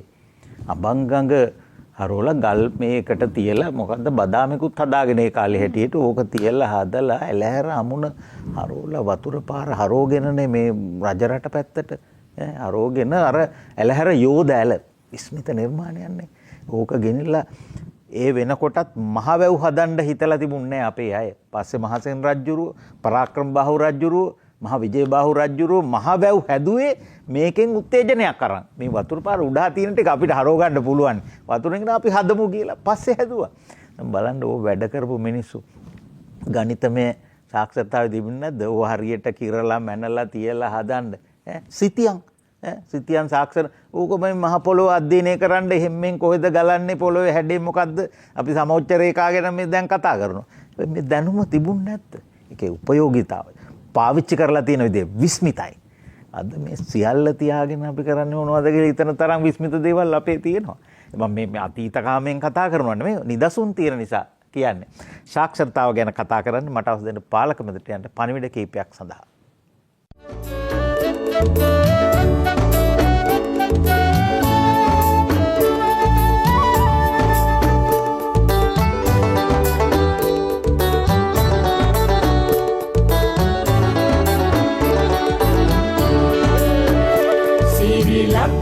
ඇසිදිසි සරසවි පින්දිම දොරින් දොරට දොර මඩලාවයි. සාක්ෂරතාව ගැනයි දොරමඩලාවෙන් අප කතා කරන්නේ අපේ උපකුලපතිතුමා. මම හිතන්නේ බොහොම මේ වැදගත් සාකච්ඡාවක් තමයි මේ සිදු වෙන්නේ. ඊටාත්ම වටිනා සාකච්ඡාවක්. දැන් අපි බොහොම සරල කතාවකින් පටන් ගත්තා. ඒ කියන්නේ තමන්ගේ එදිනදා ජීවිතයේ කාර්යයන් පිළිබඳ සරල වාක්‍යයක් ලියන්න කියවන්න පුළුවන්ද කියන එක. දැන් අපි යනවා බොහෝම සංකීර්ණ මට්ටමකට මේ සාකච්ඡාව ගෙනියනවා. ඉතින් මෙතන දැන් සරල බව සහ සංකීර්ණ බව අතර අපිට මේ තේරුම් ගන්න මේ බොහොම අමාරුවෙන් මේ මහන්සි වෙන්නේ ওই සරල බව සහ සංකීර්ණ බව අතර මේ මොකද සම්බන්ධය කියන එක. දැන් මම හිතන්නේ මේ සරල බවින් අපිට ගොඩක් දේවල් තේරුම් ගන්න පුළුවන්. අපේ සරල අර්ථ දැක්වීමේ තියෙන්නේ එදිනෙදා ජීවිතය කියන වචනේ. එදිනෙදා ජීවිතය කියන්නේ එදිනෙදා ජීවිතය සම්බන්ධ වාක්‍යයක් කියන්න ලියවන්න පුළුවන්. මම හිතන්නේ අර බොහොම සරලම මට්ටමේ ගත්තාම මේ හැමදේම අපේ එදිනෙදා ජීවිතේට අවශ්‍ය වෙන දේවල්නේ. අපිට ඒ මට්ටමින් මම හිතන්නේ මේ දිහා සරලව බලන්න පුළුවන්. يعني හැම කෙනෙකුටම අවශ්‍ය වෙන සාක්ෂරතාව මොකක්ද? ඒ හැම කෙනෙකුටම අවශ්‍ය වෙන සාක්ෂරතාව තමයි තමන්ගේ එදිනෙදා ජීවිතයට අවශ්‍ය වෙන සාක්ෂරතාව. ඉතින් ඒක අකුරු කියවීම ලියවීම වෙන්නත් පුළුවන්. එතනින් එහාට ගියාම අපි මෙතන කතා කරා වගේ මූල්‍යමය සාක්ෂරතාව වෙන්න පුළුවන්. පරිගණක සාක්ෂරතාව වෙන්න පුළුවන්, සෞඛ්‍යමය වෙන්න පුළුවන්, සමාජීය වෙන්න පුළුවන්, සංස්කෘතිය වෙන්න පුළුවන්. ඕක තමයි සරල මට්ටම. ඉතින් ওই සරල මට්ටමින් බලනකොට අපිට මේක තේරුම් ගන්න පුළුවන්. තමාගේ දිනදා ජීවිතේට අවශ්‍ය වෙන සාක්ෂරතාව කොමක්ද කියන එක. හැබැයි ඔතනින් එහාට යනකොට මේක තව සංකීර්ණ වෙනවා. දැන් අපි රෝගියෙකුට කිව්වොත් එහෙම මෙන්න මේ බීත් ටික මේ වෙලාවට කෑමට පස්සේ හරි පසුව හරි මේ වෙලාවට ගන්න. බොහොම සරල උපදෙසක්. රෝගියාට ඒක ක්‍රියාත්මක කරන්න තියෙන බොහොම සරල උපදෙසක් ක්‍රියාත්මක කරන එක. හැබැයි මේක පිටිපස්සේ වෛද්‍යවරයාගේ තීරණයේ පිටිපස්සේ තියෙන්නේ ඊ타ත්ම සංකීර්ණ වෛද්‍යමය කාරණා ගණනාවක්. ඉතින් මෙතන සරල බව සහ සංකීර්ණ බව එකම අවස්ථාවක තියෙනවා. ඒකේ දෙන්නට වෙනස් වෙනවා. රෝගියාට මේක සරල උපදෙසක්. වෛද්‍යවරයාට මේක බොහොම සංකීර්ණ තීරණයක්. සෑහෙන විතර බලන්න ගන්න වෙන තීරණයක්. ඉතින් සරල බව සංකීර්ණ බව ඒ එකිනෙකාට අදාළ වෙනවා. දැන් අපි පරිගණක තාක්ෂණය ගත්තොත් එහෙම පරිගණක සම්බන්ධයෙන් සාක්ෂරතාව එක්කෙනෙකුට තියෙන්න ඕනේ. සාක්ෂරතාව තමන්ගේ ඊමේල් එක බලා ගන්න තියෙන හැකියාව වෙන්න පුළුවන්. හැබැයි තව කෙනෙක් මේක පරිගණක විශේෂඥයෙක් වෙන්න පුළුවන්. ඉතින් මෙහිදී අපි මේ සාක්ෂරතාව දකින්න පුළුවන් වෙනවා නිපුණතා. competencies කියන ආකාරයෙන් මෙතන මම මේ උත්සාහ කරන්නේ මේක අධ්‍යාපනයත් එක්ක සම්බන්ධ කරන්න. මොකද මේ සාක්ෂරතාව කියන්නේ අධ්‍යාපනයට සම්බන්ධයක් නේ. ඉතින් මේ අධ්‍යාපනය කියන්නේ මුළු ජීවිත කාලෙ මේ කියන්නේ අපි කියනවා womb to tomb කියලා. උපතේ සිට මරණය දක්වා අපි ඉගෙන ගන්නවා. ඒ ඉගෙන ගැනීමේදී යන ගමනේ තමයි අපි මේ සාක්ෂරතා ලබා ගන්නෙ. ඒ සාක්ෂරතා ලබා ගැනීම අපිට දකින්න පුළුවන් නිපුණතා. ඒ කියන්නේ competencies නිපුණතා සංවර්ධනය කිරීමක්. ওই නිපුණතා health literacy වෙන්න පුළුවන්, financial literacy මූල්‍යමය වෙන්න පුළුවන්. එහෙම නැත්නම් සමාජය ගැන දැනුම වෙන්න පුළුවන්. දේශපාලනික සාක්ෂරතාව වෙන්න පුළුවන්. ඒ යන ගමනක් යන්නේ නිපුණතා ඩෙවලොප් කරගෙන යන ගමනක් වෙන්නේ. ඉතින් මේක එකිනෙකාට මේක වෙනස් වෙනවා. එකිනෙකාට තම තමන්ගේ නිපුණතාවයන් වෙනස් වෙන්න පුළුවන්. ඒ මූලිකම මට්ටම තමයි තමන්ගේ ජීවිතය පවත්වාගෙන යන්න දෛනික අවශ්‍යතාවලට අදාළ වෙන මේ සියලු නිපුණතාවයන් සාක්ෂරතාවයන් මොනවද කියන එක. හැබැයි තමන්ගේ විශේෂඥ මට්ටම මත මේ කම්පිටන්සි එක වෙනස් වෙනවා. අපි අධ්‍යාපනය කතා කරනවා මම හිතන්නේ මෙතන මහාචාර්යතුමන්වත් දන්නවා ඇති බ්ලූම්ස් ටැක්සොනොමි කියලා. බෙන්ජමින් බ්ලූම් කියන අධ්‍යාපනඥයා 1956 ඉදිරිපත් කරා. ඒ වගේ දූරාවලියක් කොහොමද සරලම මට්ටමේ සිට සංකීර්ණ මට්ටම දක්වා අධ්‍යාපනය වෙනස් වෙන්නේ කොහොමද කියන එක. සරලම මට්ටම අපි කියනවා knowledge awareness. මෙහෙම එකක් තියෙනවා කියලා දන්නවා. දෙවෙනි මට්ටමේදී මේක විස්තර කරන්න පුළුවන්. තුන්වෙනි මට්ටමේදී මේ ගැන සාකච්ඡා කරන්න පුළුවන්. මේකේ හොඳ නරක මොනවද කියන එක. ඊට ඉහළ මට්ටමේදී මේක ඇනලයිස් කරන්න, විශ්ලේෂණය කරන්න පුළුවන්. ඊටත් ඉහළ මට්ටමේ මේක එකට එකතු කරලා සැලසුම් කරන්න, දේවල් හදන්න පුළුවන්. ඉහළ මට්ටමේදී මේක පුළුවන් එකිනෙක දේවල් දෙකක් දිහා බලලා සංසන්දනය කරන්න, තීරණ ගන්න. ඉතින් ඒ කියන්නේ අපි අර කම්පිටන්සි ලෙවල්ස් නිපුණතා මට්ටම් තියෙනවා. එකිනෙකාට අවශ්‍ය වෙන නිපුණතා මට්ටම් වෙනස් වෙනවා. ඒ විවිධ අපි ගන්න විවිධ සාක්ෂරතා ගත්තාම එකිනෙකාට අවශ්‍ය වෙන නිපුණතා මට්ටම් වෙනස් වෙනවා. හැබැයි හැමදේම තමන්ගේ එදිනදා ජීවිතේට තමන්ගේ වෘත්තියට ගැලපෙන ආකාරයට තමයි මේ නිපුණතා මට්ටම් වෙනස් වෙන්නේ. අනිත් එක තව දෙයක් මම හිතන්නේ හසත් මහත්මයා කිව්වා මේ අපි නරක දෙයක මේක භාවිතා කරොත් ඒක සාක්ෂරතාවයේද. අපි මේක දකිනවා නම් නිපුණතාවයක් නැත්නම් කම්පිටන්සි එකක් විදියට. ඒතකොට ඒ උත්තරේ හම්බ වෙනවා. මොකද නිපුණතාවදී අපි කියන්නේ කම්පිටන්සි එකක් කියන්නේ දැනුම, ආකල්ප, කුසලතා තුනේම එකතුවකට තමයි නිපුණතාව. එතකොට දැනුම තිබ්බට වැඩක් නැහැ, ආකල්ප වැරදිනා. එතකොට සාක්ෂරතාව ඉහළ මට්ටමක නැහැ, සාක්ෂරතාව පල්ලෙහා තියෙන්නේ. දැනුම තිබ්බට මදි, කුසලතාවයක් නැත්තම්. අපි ওই දෙපැත්තෙම ඔය බ්ලූම්ස් ටැක්සොනොමි කියන මේ දිහා බලන්න බලන්න. අනිත් දේවල් ඒ කියන්නේ ඇත්තම දැනුම විතරක් නෙමෙයි ආකල්පත් මනින ඔය වගේ ක්‍රමවේද තියෙනවා. තමන්ගේ ආකල්ප මොන මට්ටමේද තියෙන්නේ. මේක නරකයි කියලා දන්නවා. නැත්තම් මේක හොඳයිද නරකයිද කියලා තීරණ ගන්න පුළුවන්. ඒ වගේ විවිධ මට්ටම් තියෙනවා. කුසලතාවලටත් ඒ වගේ විවිධ මට්ටම් තියෙනවා. යම් දෙයක් අඳුනා ගන්න පුළුවන්. මේක පරිගණකයක් කියලා දන්නවා. ඒ විතරක් නෙමෙයි එතනින් එහාට ගිහිල්ලා පරිගණක වැඩසටහන් ඇප්ස් හදන්න පුළුවන්. ඔය වගේ විවිධ මට්ටම් තියෙනවා. හැබැයි විවිධ මට්ටම් එකිනෙකාගේ ජීවිතයේ එකිනෙකාගේ වෘත්තිය මත වෙනස් වෙනවා. අනිත් දේ තමයි මේ හැම එකක්ම එකට සම්බන්ධ වෙලා තියෙන්නේ. එකකට එකක් ඒ කියන්නේ මේ ඔක්කොම අර තනි අපි අර සිංගුලරිටි කියලා කියන්නේ හැම එකක්ම එකට සම්බන්ධයි. ඒ කියන්නේ අපි ගත්තොත් පරිගණක දැනුම කියනවා ගණිත දැනුම කියනවා. ගණිත දැනුම අගවත් එක සම්බන්ධ කරන්න පුළුවන්ද? පුළුවන් ඕන. ඒ වගේම සෞඛ්‍ය දැනුම තමන්ගේ ජීවිතයත් එක්ක සම්බන්ධ කරන්න පුළුවන්ද? ආර්ථික දැනුම සම්බන්ධ කරන්න පුළුවන්ද? තමන්ගේ පරිගණක දැනුමක් එහෙම නැත්නම් මේ තමන්ගේ සෞඛ්‍ය දැනුමක් එක්ක සම්බන්ධ කරන්න පුළුවන්. මේ හැමදේම එකිනෙකට සම්බන්ධ දෙයක්. ඒ කියන්නේ එකිනෙකින් වියුක්ත වූ දැනුම් නේ ඇත්තටම. හැම දැනුමක් නෙවෙයි එකිනෙකට එකට සම්බන්ධ වුණු බොහොම සංකීර්ණ ජාලයක තමයි ඉන්නේ. අපි මේ ඉන්නේ බොහොම සංකීර්ණ ලෝකයක සංකීර්ණ දැනුම් ජාලයක්. ඒ සංකීර්ණ දැනුම් ජාලය තුළ එකට එකක් සම්බන්ධයි. දැන් අපි ගත්තොත් එහෙම අපි සමාජ මාධ්‍යවල අපිට තියෙන්න ඕනේ සාක්ෂරතාව. සමාජ මාධ්‍යයකට ගිහිල්ලා යම් දෙයක් ගැන විශ්ලේෂණය කරන්න ඒ දේ ගැනත් අපි දැනගන්න ඕනේ. දේශපාලනය ගැන දැනගන්න ඒ තැනමත් තියෙන්න ඕනේ. සෞඛ්‍ය ගැන සමාජ මාධ්‍යවල තියෙන දෙයක් අපි කියනවා මේ පැත්ත හැම ලෙඩේටම හොඳයි. ඕක ගැන අවබෝධයක් ගන්න ඒ ලෙඩේ ගැන දැනුමක් තියෙන්නත් ඕනේ. බෙහෙත් ගැන දැනුමක් තියෙන්නත් ඕනේ. සමාජ මාධ්‍ය මේක මොන සමාජ මාධ්‍ය පිටුවෙන්ද යන්න කියන එකත් වැදගත් වෙනවා. ඉතින් දැනුම කියන එක බොහොම සංකීර්ණ දෙයක්. සරලභාවයේ සිට ඒ කියන්නේ අපි එදිනෙදා ජීවිතයේ කියන සරලභාවයේ තුල සිට එකිනෙකාට අවශ්‍ය වෙන විවිධ නිපුණතා මට්ටම් දක්වා යන බොහොම සංකීර්ණ දෙයක් බවට මේක අර්ථ දක්වන්න පුළුවන්. මේක මුළු ජීවිත කාලය පුරාම යන ගමනක්. ඒ එක එක ජීවිත කාලේ අපි ලබා ගන්න විවිධ මට්ටම් තියෙනවා. එකිනෙකා ලබා ගන්න මට්ටම් තියෙනවා. අපිට අවශ්‍ය වෙන මට්ටම් තියෙනවා. ඒ දේවල් මම හිතන්නේ ඒවා තේරුම් ගත්තොත් මම හිතන්නේ අවසාන වශයෙන් ජීවිතය සාර්ථක කරගන්න මේක පහසුවක් වෙයි. ඉතින් මම දකින්නේ අධ්‍යාපනය අතින් ඒ විදිහට. සාක්ෂරතාවයේ කියන වාච්‍යාර්ථයත් එක්ක අපි මුලට ගිහිලා ආයි කතා කළොත් එimhe සරල වාක්‍යයක් කියවන්න ලියන්න පුළුවන්කම පොඩි ගානක් හදාගන්න පුළුවන්කමත් දැන් මේකත් එක්ක දාලා තමයි කතා කරන්නේ. පොඩි ගානක් හරි නිකන් 2 කීයද හරි සමහරට ඔය දැනුමත් අඩුකම තියෙන ඇති. දැන් ලෝක මට්ටම ගත්තාම අපි ලංකාවේ මට්ටම කිව්වම යුනෙස්කෝ වාර්තාවලින් කියවෙන්නේ මේවා යම් යම් වෙනස්කම් වෙන්න පුළුවන්. ලෝකේම සාක්ෂරතාවයේ 86.5යි.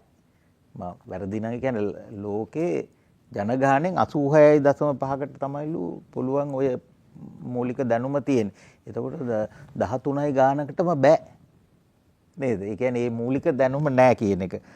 පිරිමි 90ක් කියලා සඳහන් වෙනවා. කාන්තාව 82.7ක් කියලා සඳහන් වෙනවා. මේ කාන්තාව අඩුයි කියලා තමයි කියන්නේ. ඉතින් කොහොම හරි මූලික දේ ඔය කියන්නේ මුළු ලෝක ඒ කියන්නේ ලෝක ජනගහණයෙන් 14%ට විතරම අකුරු ලියන්න කියන්නේ මූලික ගණන් හැකියාව ඕන. හැබැයි ගණන් හදන වැඩි පොඩි ගණන් දෙක තුන ඉස්සරහා චිලසිල්ලා මේ මෙන්න මේක බලලා මේ ටික හදලා දියන්කෝ කියලා මෙහෙම බලලා දියන් තමාට මොකද රවට්ටනවා ඈ ඉතුරු සල්ලි දෙන්න ගියාම රවට්ටන එක ඕක ඉස්සර ඉඳලා තියෙන එක. ඒ කියන්නේ දන්නේ නැතිකමට මේ බලනවා මෙයාට පුළුවන්ද බැරිද කියලා බලන කට්ට කයිරා ටික වෙට්ට පිත්තල කට්ටිය ඉන්නව නේද?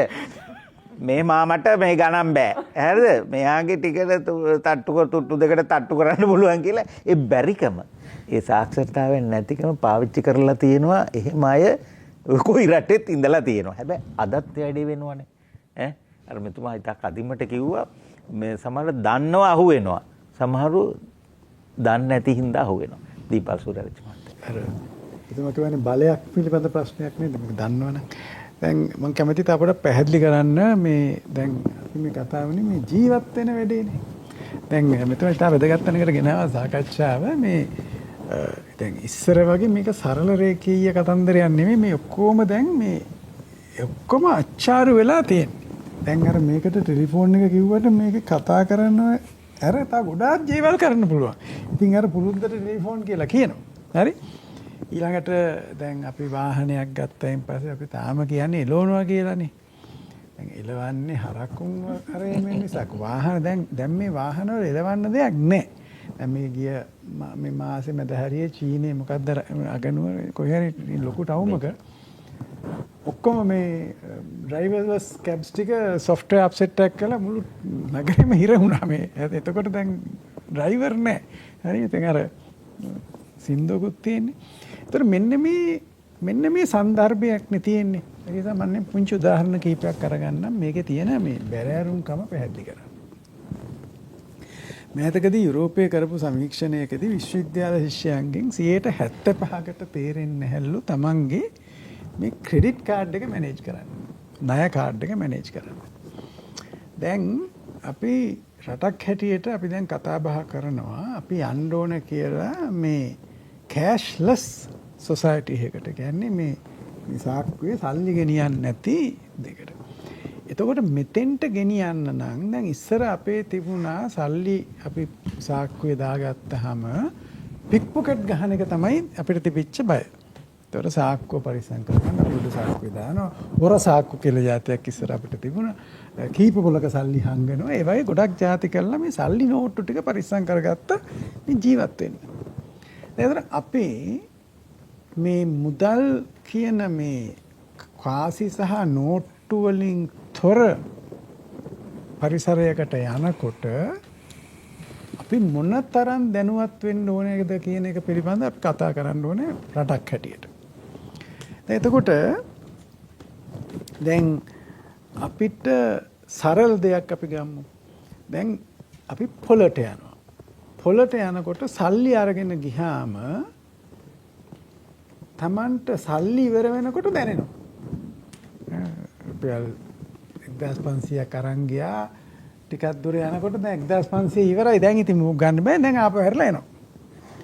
හැබැයි කාඩ් එක පාවිච්චි කරලා ගන්නකොට එහෙම මුකුත් නැහැ. දැන් ඔය සුපර් මාකට් වල බිල ගෙවන දිහා බලන් හිටියාම මේ බිල ගෙවන ගමනුත් මේ කියලා ලොකු කතාවක්. ඒතකොට ගාන දන්නේ නැහැ. එතකොට ඒ කියන්නේ අලුත් ඉගෙනීමක් අවශ්‍යයිනේ. කොහොමද මේක මේ කළමනාකරණය කරගන්න කියලා. ඊළඟට මේ වියදම් පිළිබඳ කතන්දරේ. දැන් මේ වියදම් අපි ගොඩක් වෙලාවට වියදම් පාලනය කරන්න ගැන කතා කරනවා. වියදම කියන එක හැමතිස්සෙම බලපාන්නේ අපි ගන්න වරණයන්. ඒතකොට වරණය කියලා කියන්නේ අපි ගන්න තීරණ. දැන් කවුරු හරි කෙනෙකුට ඒ තීරණය මත තමයි වියදම තීරණය වෙන්නේ. දැන් කවුරු හරි කෙනෙක් හිතනවා මම කොළඹ තියෙන ලොකුම හෝටලේ අපේ දුවගේ විවාහ මංගල්‍ය ගන්නවා කියලා. ඒතකොට ඒකට ගියාට පස්සේ අපි එහෙනම් දැන් මේ වෙල්කම් ඩ්‍රින්ක් එක නොදී මේක කරමු කියලා ගාණක් අඩු කරගන්න බෑ. මොකද අරකට අතෙන්දී අර තීරණي අරන් විදියයි. ඒ කොතනින්ද ඒ තීරණයට බලපෑම එන්නේ? ඒ තීරණයට බලපෑම එන්නේ තමන්ගේ ලයිෆ් ස්ටයිල් එක ජීවන පිළිවෙත. ඒක තීරණය වෙන්නේ තමන්ගේ හර පද්ධතිය අනුව. ඒතර තමන්ගේ හර පද්ධතිය හදාගත්තොත් විතරයි අර වියදම මේවා කරගන්න පුළුවන්. ඒතර මෙන්න මේ සංකීර්ණ කාලෙක දැන් මේ අපිට මේ කෑෂ්ලස් සොසයිටි එකකට යන්න නම් අපි මුළු රටක්ම දැනුවත් කරන්න ඕනේ කොහොමද මේ සල්ලි පරිහරණය කරන්න කියලා. දැන් අපි උද්දමනය කියලා කියනවා. දැන් උද්දමනය කියලා කියන්නේ මේවා වැඩිවීමේ වේගයනේ. වැඩිවීමේ වේගය අඩු වෙනවා. හැබැයි වැඩි වෙලානේ වැඩි වෙනවනේ. ඒතර කොහොමද ඔක තේරුම් ගන්න? ඉතින් අපි කාට හරි ගේ ඉස්සර තාප්පයක් බඳින්න. මේ තාප්පේ බඳින්න මට ඕනේ බ්ලොක් ගල් 500ක්. ඒතර අද බ්ලොක් ගල් 500 රුපියල් බ්ලොක් ගලක් මම හිතන්නේ රුපියල් අපි කියමුකෝ 500යි කියලා. හැබැයි එතකොට තව අවුරුදු 5කින් තාප්පේ බඳින්න බ්ලොක් ගල් ඕනේ 500යි. හැබැයි බ්ලොක් ගල් 500 ගන්න යන ගාන අරක නෙමෙයි. අන්නේ වැඩිවීම පිළිබඳ සංකල්පය අපිට තියෙනවද? හරි. මේ වගේ මේ මුදල් පිළිබඳ සංකල්ප ගොඩක් හොයාගෙන තියෙන්නට ඕනේ. ඊට අමතරව දැන් අලුත්ම භාවිතයක් ඇවිල්ලා තියෙනවා. ඒතකොට මේ ක්‍රිප්ටෝ කරන්සි කියන එක. right. ඒතකොට මේවා කොහොමද? දැන් ඊළඟට අපි මේ කවුරුත් කතා නොකරට මේ රටේ දැන් ප්‍රධාන මාධ්‍යවල ඔට්ටු ඇල්ලීම ප්‍රචාරය වෙනවා. මේ ක්‍රිකට් මැචස් යනකොට දැන් මේ හැමතැනම කොළඹ හැමතැනම හෝඩින්ස් ගහලා තියෙනවානේ. එතකොට මේ ඔට්ටු අල්ලන්න පුළුවන් ඔන්ලයින්. එතකොට ඔන්ලයින් යනකොට ක්‍රෙඩිට් කාඩ් එකෙන් යන්නේ. සල්ලි යනවා දන්නේ නැහැ. බూరు ගහන්න ගියාම සල්ලි ඉවරනකොට මිනිහා දන්නවා සල්ලි ඉවරයි කියලා. ඒතර තෝම් මුදලාලිගෙන් ගියක් හරි ඉල්ලගෙන ආපහු ගහන්න පුළුවන්. දැන් මෙන්න මේ වගේ දේවල් වුණයින් පස්සේ මහ විශාල විනාශ සිද්ධ වෙනවා. එතකොට ආපහු අපි එන්නේ අර ප්‍රවර්තනයේ පිළිබඳ ප්‍රශ්නේ. ඒ නිසා මේ දැනුම් පද්ධතිය අපි මේ සාක්ෂරතාවය පිළිබඳ දැනුම් මේ කාරණා පිළිබඳ දැනුම මීට වැඩිය ගැඹුරෙන් අපි ගෙනිච්ච නැත්තම් මහා ඛේදවාචක සිද්ධ වෙනවා. මොකද දන්න කට්ටිය ටිකයි. දැන් ඊළඟට දැන් මේ ඔබතුමා කිව්වා මේ කොහොමද මේ WhatsApp එක හැක් කරලා මේ අහවලා ස්පිරිතාලේ ඉන්නවා නේ. එහෙම නැත්තම් දැන් මේ දවස්වල මට එකක් ආවා 147ක් රිටර්න් එක. ඉතින් 147ක් දෙනවයි කියනකොට මම දැනගන්න ඕනේ මේක කරන්න බැරි වැඩක් කියලා. හරි? එතකොට මෙන්න මේක නැති වුණාන් පස්සේ කොහොමද වෙන්නේ? දැන් මම තන සරල දෙයක් දැන ගැනීමට කියන්නම්. දැන් කොහොමද මේ ෆිෂිං ඇටැක්ස් ඊමේල් එකක් එනවා. දැන් හිතන්නකෝ ITN කියලා. ඕකේ I අකුර වෙනුවට එකේ ඉලක්කම දැම්මනම් හොයන්න බෑනේ. මේ විදිහට තමයි එන්නේ. ඒතර මෙන්න මේවා දැනගන්න ඕනේ නේද දැන් ජීවත් වෙන්න. ඒ කියන්නේ අනතුරු වැඩි වෙගෙන යනවා සංකීර්ණත්වය නිසා. දැන් අපි පොඩි කාලේ අපිට ඉස්කෝලේදී ගන්නවා පාරේ දකුණු පැත්තේ යන්න කියලා. අපි මුලින්ම ගමේ ඉස්කෝලේ ගියේ. ඉතින් ඒ කාලේ පාරේ දකුණු සමහර පාරවල් වල දකුණ වම හොයන්න දෙයක් නැහැ. මොකද ඉතින් මොකෙක්වත් එන්නේ නැහැ පාරේ. කරත්තයක් ආවොත් ඉතින් අහක් වෙනවා. ඊට පස්සේ වාහන එන්න පටන් ගත්තාම තමයි මේ දකුණයි වමයි තියෙන්නේ. නමුත් තාම අපි දැන් අපි මේ විද්‍යුත් වාහන වලටත් ඇහිලානේ. හැබැයි තාම අපි දකුණු වම ගැන දැනුවත්කම නැහැ. දැන් තේරෙනව නේද මේ මෙතන කිව්වනේ මේ සරලකමයි සංකීර්ණකමයි තියෙන ප්‍රශ්නේ. ඒ කියන්නේ මේ දැන ගැනීම සහ නොදැන ගැනීම අතර තියෙන පරතරය වෙනස් වෙලා විශාලයි. එතකොට සමාජයක් හැටියට මහාචාර්ය ප්‍රියංජලි කිව්වේ මේ දැන් මේ ලෙඩ ගැන මිනිස්සු දැනගන්න ඕන කියලා. එතකොට මෙන්න මේ වගේ මේ සංකීර්ණත්වය නිසා දැන ගැනීම අවශ්‍යයි. මේකේ තියෙන බරපතලකම. දැන් මාධ්‍ය වලින් නැත්තම් මේ සමාජ මාධ්‍ය වලින් කොහොමද අපිව මෙහෙයවන්නේ? අද ලෝකේ විශාල ආර්ථිකයක් තියෙනවා මේ කල්ට්ස් කියලා. කල්ට්ස් කියලා කියන්නේ ඊටාම අන්තවාදී ආගමික සෛද්ධාන්තික කරුණු ප්‍රචාරය කරන කණ්ඩායම්. එතකොට ඒගොල්ලන්ට පුළුවන් හදන්න මේක තමයි ඇත්තම මතය කියලා. ඊළඟට ඒව සාමාන්‍යයෙන් ආකර්ශනීය පුද්ගලයෙක් වටා මේක මම හිතන්නේ වෙනම දොරමඩලාවක් කරන්න ඕන මාතෘකාවක්. ආකර්ශනීය පුද්ගලයෙක් වටා ඒ මතය පමණක් විශ්වාස කළ යුතුයි කියන දැඩි තත්වයට පත් කරාට පස්සේ ඒගොල්ලන්ට වෙන කිසිම මතයක් හොයාගන්න බෑ. ඇයි? ඒ මතයක් විශ්වාස කරන්න දෙන්නේ නැහැ. දැන් මේවා ඉස්සරට ටිකක් අමාරුයි. දැන් ඒවා හරි ලේසි. මොකද මිනිස්සු ප්‍රාතිහාර්ය වලට ඇදිලා යනවා. දැන් අද මේ ප්‍රාතිහාර්ය පෙන්වන්න පුළුවන් මේ තොරතුරු තාක්ෂණයේ හැටියේ. ඊළඟට අද මම මේ මොන වෙබ්සයිට් එකේද වැඩිපුර ඉන්නේ, මොන පින්තූරෙ දිහාද වැඩිපුර බලන්නේ, මගේ ඇහැ යන්නේ කොහොමද, ඒ අනුව මම මේකට බය වුණාද, කැමති වුණාද, ආසා වුණාද? අපි නොදැනුවත්ව අපි සමහර වෙලාවට සමහර ඇප්ස් වලට හා කියලා ඇති. එතකොට මගේ කම්පියුටර් එකේ කැමරා එක ඔන් වෙලා මගේ සම්පූර්ණ විස්තරය එයා දකිනවා. සමහර කියනවා මේ අපි දැන් ගෙදර සපත්තු ගැන කතා කරා, මෙන්න මේ හොගාලා සපත්තු ඇඩ්ස් එනවා. ඉතින් අන්නේ ඒ ලෙවල් එකට ඇවිල්ලා තියෙනකොට කොහොමද පරිස්සම් වෙන්නේ කියන එක පිළිබඳව දැන් ඉගෙන ගන්නවයි කියන එක නතර කරන්න හම්බ වෙන්නේ මේ සමාජයේ ඉන්න ඕන නම්. කැලේකට ගිහින් හිටියොත් නම් පොඩ්ඩක් ගැලවිලා ඉන්න පුළුවන්. හරි? මෙන්න මේ නිසා තමයි මම මේ කිව්වේ මේ සංකීර්ණ භාවයේ පිළිබඳව දැනගත්තත් අඩු ගානේ දන්නේ නැහැ කියන එක හැරි දැනගන්නවනේ. මම හිතන්නේ මේ වගේ වැඩසටහනකින් සිදු වෙන්න ඕනේ අන්න ඒක. අපිට මේ සියලුම දේවල් අනාවරණය කරන්න බෑ. මේක බැලුවට පස්සේ ඔබට හිතුනොත් එහෙම මං හිතුවට කැලේ මීට වැඩිය භයානකයි කියලා ඒ ඇති.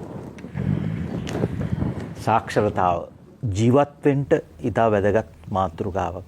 ජීවත් වෙනවයි කියන එක ඒක කොහොම හරි නම් ඉන්න පුළුවන්. හැබැයි යහපත් ලෙස ප්‍රශ්න ගැටලු අවම කරගෙන ජීවත් වෙන්න, නොරැවටීන්ට, පරිස්සම් වෙන්න, ඒ වගේම අවස්ථා දිනා ගන්න අලුත් ලෝකේ ශීඝ්‍රයෙන් වෙනස් වෙන ලෝකේ තරුණ පරම්පරාවට අලුත් අයට දරුවන්ට අලුත් අවස්ථා දිනා ගන්නට මේ මාතෘකාව විතා වැදගත්.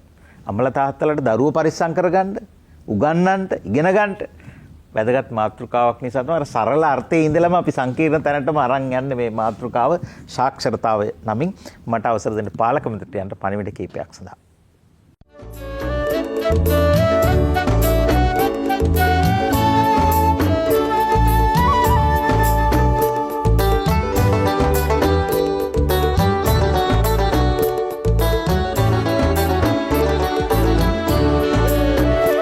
සිරිලක ඇසිදිසි සරසවි පින්දිම දොරින් දොරට දොර මඩලාවයි.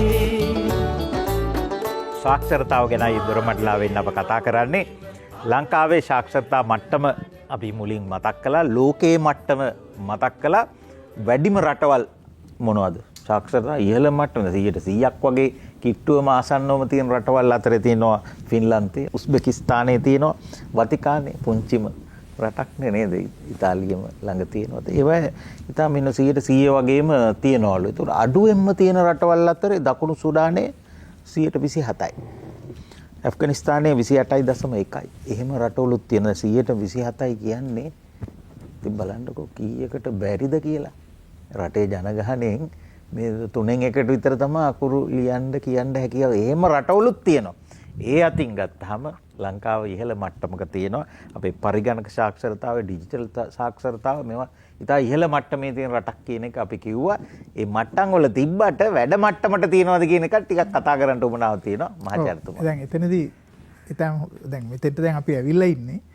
දැන් සාක්ෂරතාවය අකුරු කියවීම ලියවීම දැන් සමහර රටවල් වල සමහර ජනකාණ්ඩ ඉන්නවා. උදාහරණ බැලුවොත් නවසීලන්තයේ මෞරි ජනතාව, ඕස්ට්‍රේලියාවේ ඇබ්‍රජින්, ඒගොල්ලන්ගේ ලියන භාෂාවක් නැහැ. එතකොට එහෙමනම් ඒගොල්ලෝ ගැන හිතුවොත් සාක්ෂරතාවය කියන වෙනස් එකක්. කොහොමද මනින්නේ? මහමද මනින්නේ. ඒක එක පැත්ත, ඒක කෙලවරක්. ඊට පස්සේ ඕක සංකීර්ණ වෙලා දැන් අපි නම් ලංකාව වගේ රටක් අකුරු ලියන්න කියන්න බොහොම කාලේ ඉඳලා ගල් වල ලියලා පුස්කොළ වල ලියලා අර ඉස්සෙල්ලා කිව්වා වගේ. කොහොමම ඇවිල්ලා දැන් මේ වෙලා තියෙන්නේ අපි මේ දැන් මේ මෙතන ඉන්න මහාචාර්යවරු, විද්වත්තු, වෛද්‍යවරු එක පැත්තක, විශේෂඥ පැත්ත. අපි මේ ලොකුකමක් කියනවා නෙමෙයි. මෙතන එක උදාහරණයක්. අනිත් පැත්තේ මේ අහගෙන ඉන්න වැඩි දෙනෙක් ගමේ ගෙදර වැඩ කරන අය, ඒගොල්ලන් ගැන අපි මේ කතා කරන්න ඕනේ. ඒගොල්ලන්ගේ සාක්ෂරතාවය මොකද්ද වෙන්න ඕනේ? ඇයි මේ ප්‍රශ්නේ ඇති වෙලා තියෙන්නේ? ඉස්සර නම් යන්තම් අකුරක් දෙකක් කියවගෙන නමක් කියවගත්තාම ටෙලිග්‍රෑම් එකක් කියවගත්තාම ඇති. දැන් තත්ත්ව වෙනස් වෙලා තියෙන ප්‍රධාන හේතුව තමයි මේ සමාජ දැනුම සංකීර්ණතාවය වැඩිවීම. එතනදී ප්‍රශ්නේට ලොකු දෙයක් වෙලා තියෙනවා. තොරතුරු තාක්ෂණය නිසා වැඩිවීම. මේ තොරතුරු තාක්ෂණය කියන එක හැම තැනකටම රිංගලා තියෙනවා. අපි කැමති වුණත් නැති වුණත් ඒක වෙලා ඉවරයි.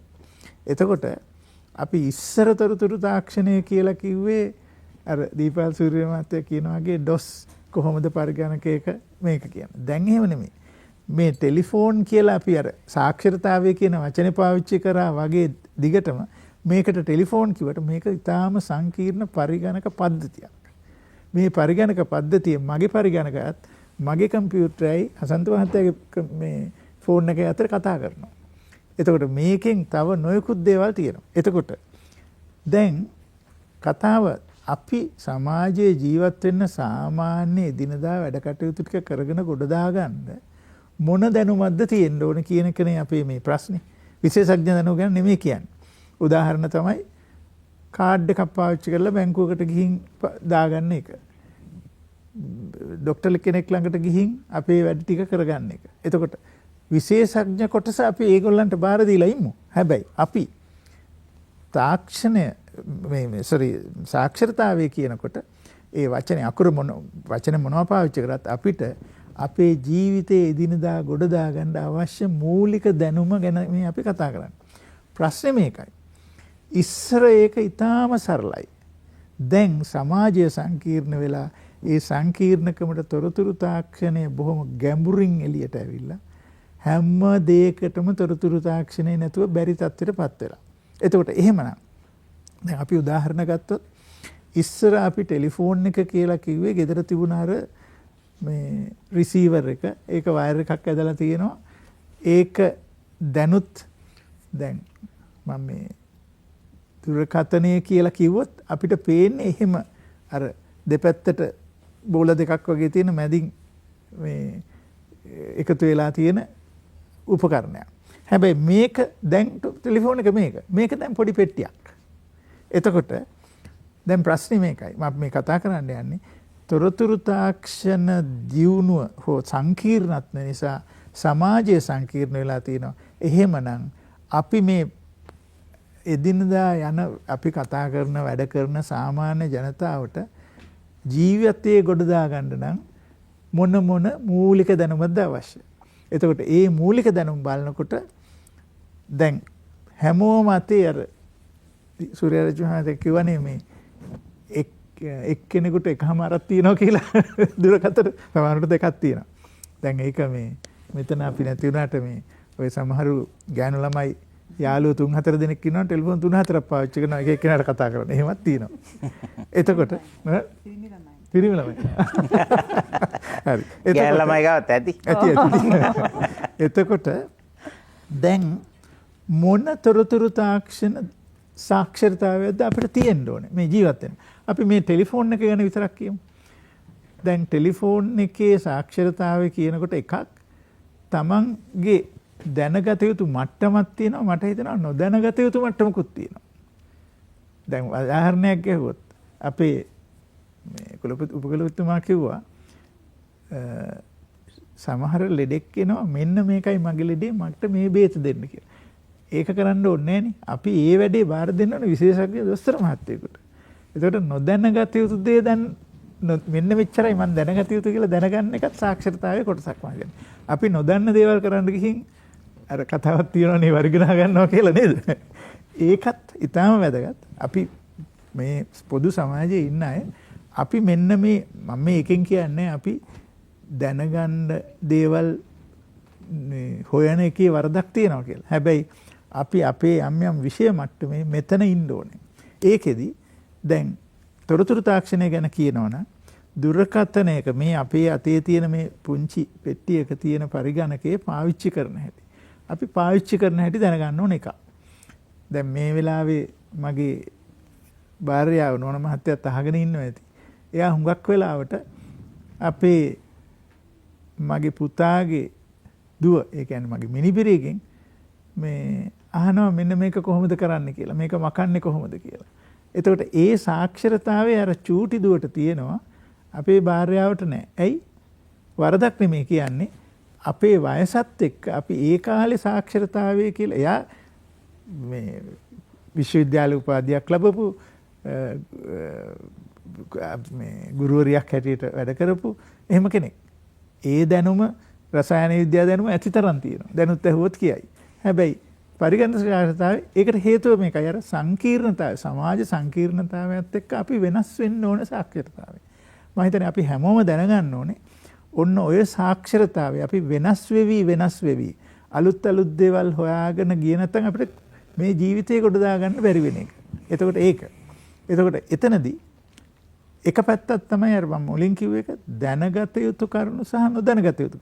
අපි ඕන නැති දේවල් හොයන්න ගිහින් අපේ ලෙඩේ මේකයි කියලා තනියම ගිහින් බේත් ගන්න ගියොත් ඒක සාක්ෂරතාවය නෙමෙයි. ඒක මොකද්ද කියන්නේ? අමනකමයි මේ රටට ඇවිත් තියෙන කියන්නේ ඒ වගේ. එතකොට ඒක ඊටාම වැදගත් දෙයක්. එතනදී මූලික තොරතුරු තාක්ෂණ පිළිබඳව මේවා පාවිච්චි කරන දේ තියන්න ඕනේ. එක. දෙවෙනි එක තමයි ඊළඟට කතා වුණා ඊටාම වැදගත් දෙයක්. මේවා හුඟා ගැඹුරින් දැනගෙන අපිව රවට්ටන කට්ටියක් එළියේ ඉන්නවා.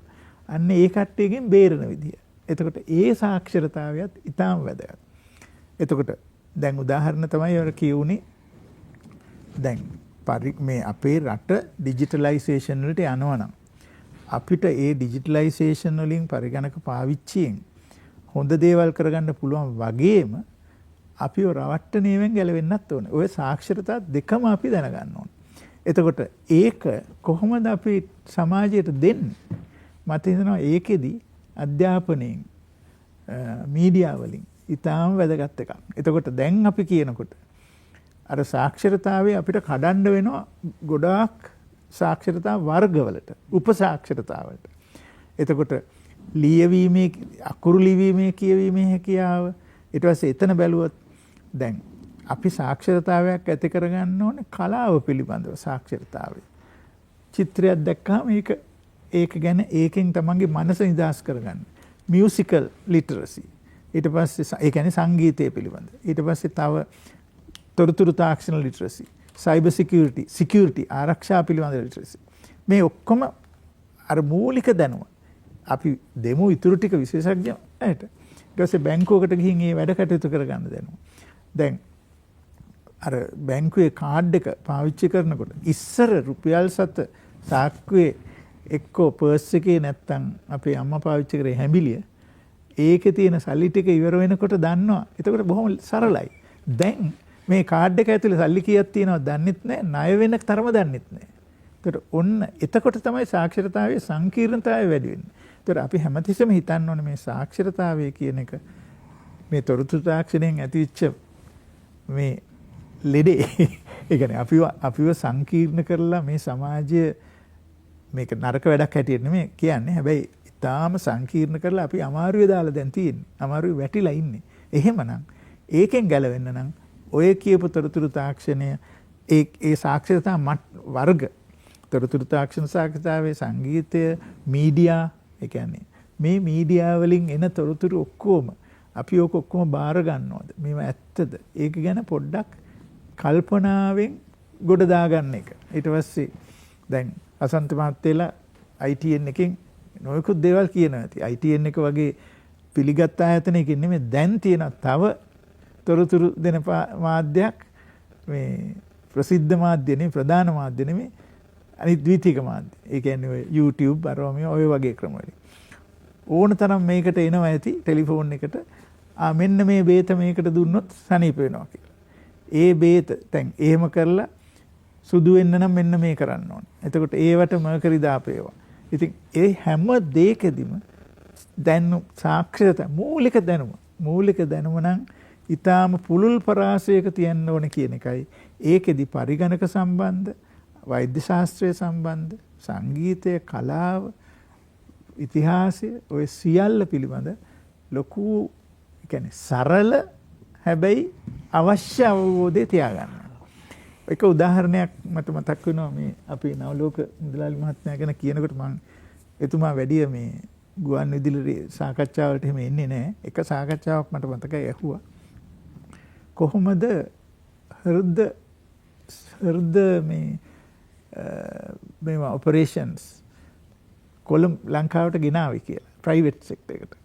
එයාගේ පාර්ට් එකේ ප්‍රශ්නයකට එයා ගියාලු එංගලන්තේ. ගිහිල්ලා ඒ ඉස්පිරිතාලේ ගිහින් හાર્ට් ඔපරේෂන් එක කරලා ඒ ශල්‍ය කර්මය කරලා ඉතින් එයා ඒක සුව වෙනකන් සති කීපයක් ඉන්න වෙනවනේ. මෙයා එක්ක ගිහින් තියෙන එයාගේ බෑන සනිල්ලෝ. එයා විශේෂඥ වෛද්‍යවරයෙක්. මෙයා ඇඳේ ඉන්න ගමන් කල්පනා කරාලු එයාට තියෙන සාක්ෂරතාවය වෛද්‍ය පිළිබඳ නෙමෙයි. මේ රටේ මිනිසුන්ට ඕනේ මොනවද කියන එක. එයා අරයට කිව්වලු මේ දැන් මට නම් සල්ලි තියෙන හින්දානේ මම මේ එංගලන්තයට ඇවිල්ලා මේ හાર્ට් එකේ ඔපරේෂන් එක කරගත්තේ. එතකොට අපිට මේ වැඩේ ලංකාවේ හොස්පිටල්ස් වල තියෙනවා. හැබැයි ඒකේ සීමාවල් තියෙනවනේ රජේ. අපිට බැයිද ප්‍රයිවට් එකක් දාන්න. හොයලා බලන්නකො පුතා ගිහින් කියලා. එතනින්ලු පටන් ගත්තේ මේ නවලෝක ආරෝග්‍ය ශාලාවේ හෘද සත්කම් පටන් ගන්න. එතනදී එයා මොකද කරේ? ලංකාවේ ඒ රටේ ඉන්න ලංකාවේ එයාගේ හෘදේ වස්තු ඔපරේට් කරපු විශේෂඥ වෛද්‍යවරයාගේ ගුරුතුමා තමයි පළවෙනි අවුරුදු ගෙන්නලා තියෙන්නේ. එතනදී දැනුම තමයි ඒ දැනුම. හැබැයි ඒ දැනුම හෘදේ වස්තු පිළිබඳවත් වෛද්‍ය ශාස්ත්‍රය පිළිබඳවත් නෙමෙයි, වෙන සාක්ෂරතාවයක් නේ. මම මේ කියන්න හදන්නේ අර අපි එක එක්කෙනාගේ වැඩ කටයුතු කරගන්න එක එක මට්ටම් වල සාක්ෂරතාවයේ තින්ද තොරතුරු තාක්ෂණය දැන් ලෝකේ කැරකිලා ගිහින් තියෙන හැටියට ඊටාම වැදගත් වෙනවා. අපි තව ඉස්සරහට වෙන වෙන සාක්ෂරතාව ගැනත් කතා කරමු. සාක්ෂරතාව කියන වචනය ඇතුලේ තියෙන පුළුල් අර්ථකථන ගැන කතා කරද්දී මහාචාර්යතුමා මේ කලාව රසවිඳීම රසවින්දනය කියන එකත් ඇතුළත් කරලා කතා කළා. ඉතින් ඇත්තට සියුම් කලා නිර්මාණයක් විඳීමේ හැකියාව. ඒක හැමෝටම නෑ. ඒකත් පොඩ්ඩක් ඉගෙන ගන්න ඕනේ. හැමෝටම බෑනේ. ඒ වගේම තමයි විවිධ විහිළුවක්. විහිළු කරන්න හැමෝටම බෑ. සමහර කරනවා ඒක hina යනවා. ඒ විහිළු කියලා දන්නේ ඒක වෙන කතාවක්. නමුත් හොඳට අනිත් අයට hina යන විහිළුවක් කරන. ඒ වගේම විහිළු තේරෙන්නේ නැති අය. ඒ කියන්නේ මේ hina කට්ටිය. එළ hina වෙනවා. සමහර hinaවක් ඉන්නේ. එයාට ඒ විහිළුවක්ද කියලා එයා දන්නේ නැහැ. එහෙම දෙයක් ඇත්තට hina යන්න විහිළුවක් කරන්න ඕන. මම කියන්නේ ඔය විහිළු රස විහිළුවක් විඳීම අපේ සාමාන්‍ය සමාජයේ තියෙන ප්‍රශ්නයක්. හොඳයිනේ නිකන් මානසික සුවයට එහෙමත් වැදගත් දෙයක් නේ විහිළු තාලු කරන එක රසවත් දේවල් කියන එක අපේ සංස්කෘතියේ තියෙනවා ඒව ඕන. මානසික සුවතාවේ ටිකක් මේ ගල්ගිල්ල වගේ ඉන්නේ නැතු හැබැයි ඒක විඳින්න දැනුමක් නැතිකම. අනික් අය විහිළු කරනවා. අපි මේ වෙලාවට පොඩි සිනහාවක් මද සිනහාවක් ඒව තියෙන්න ඕනේ. එහෙම හිතන්න දන්නේ නැති අය ඉන්නවද කියලා විටක හිතනවා. මේ අලුත් සමාජෙත් එහෙම තත්ත්වයක් තියෙනවා. අපි කතා කරන සාක්ෂරතාව ගැන මට අවශ්‍ය වෙන පාලක මන්ත්‍රීයන්ට පණිවිඩ කීපයක් සඳහා.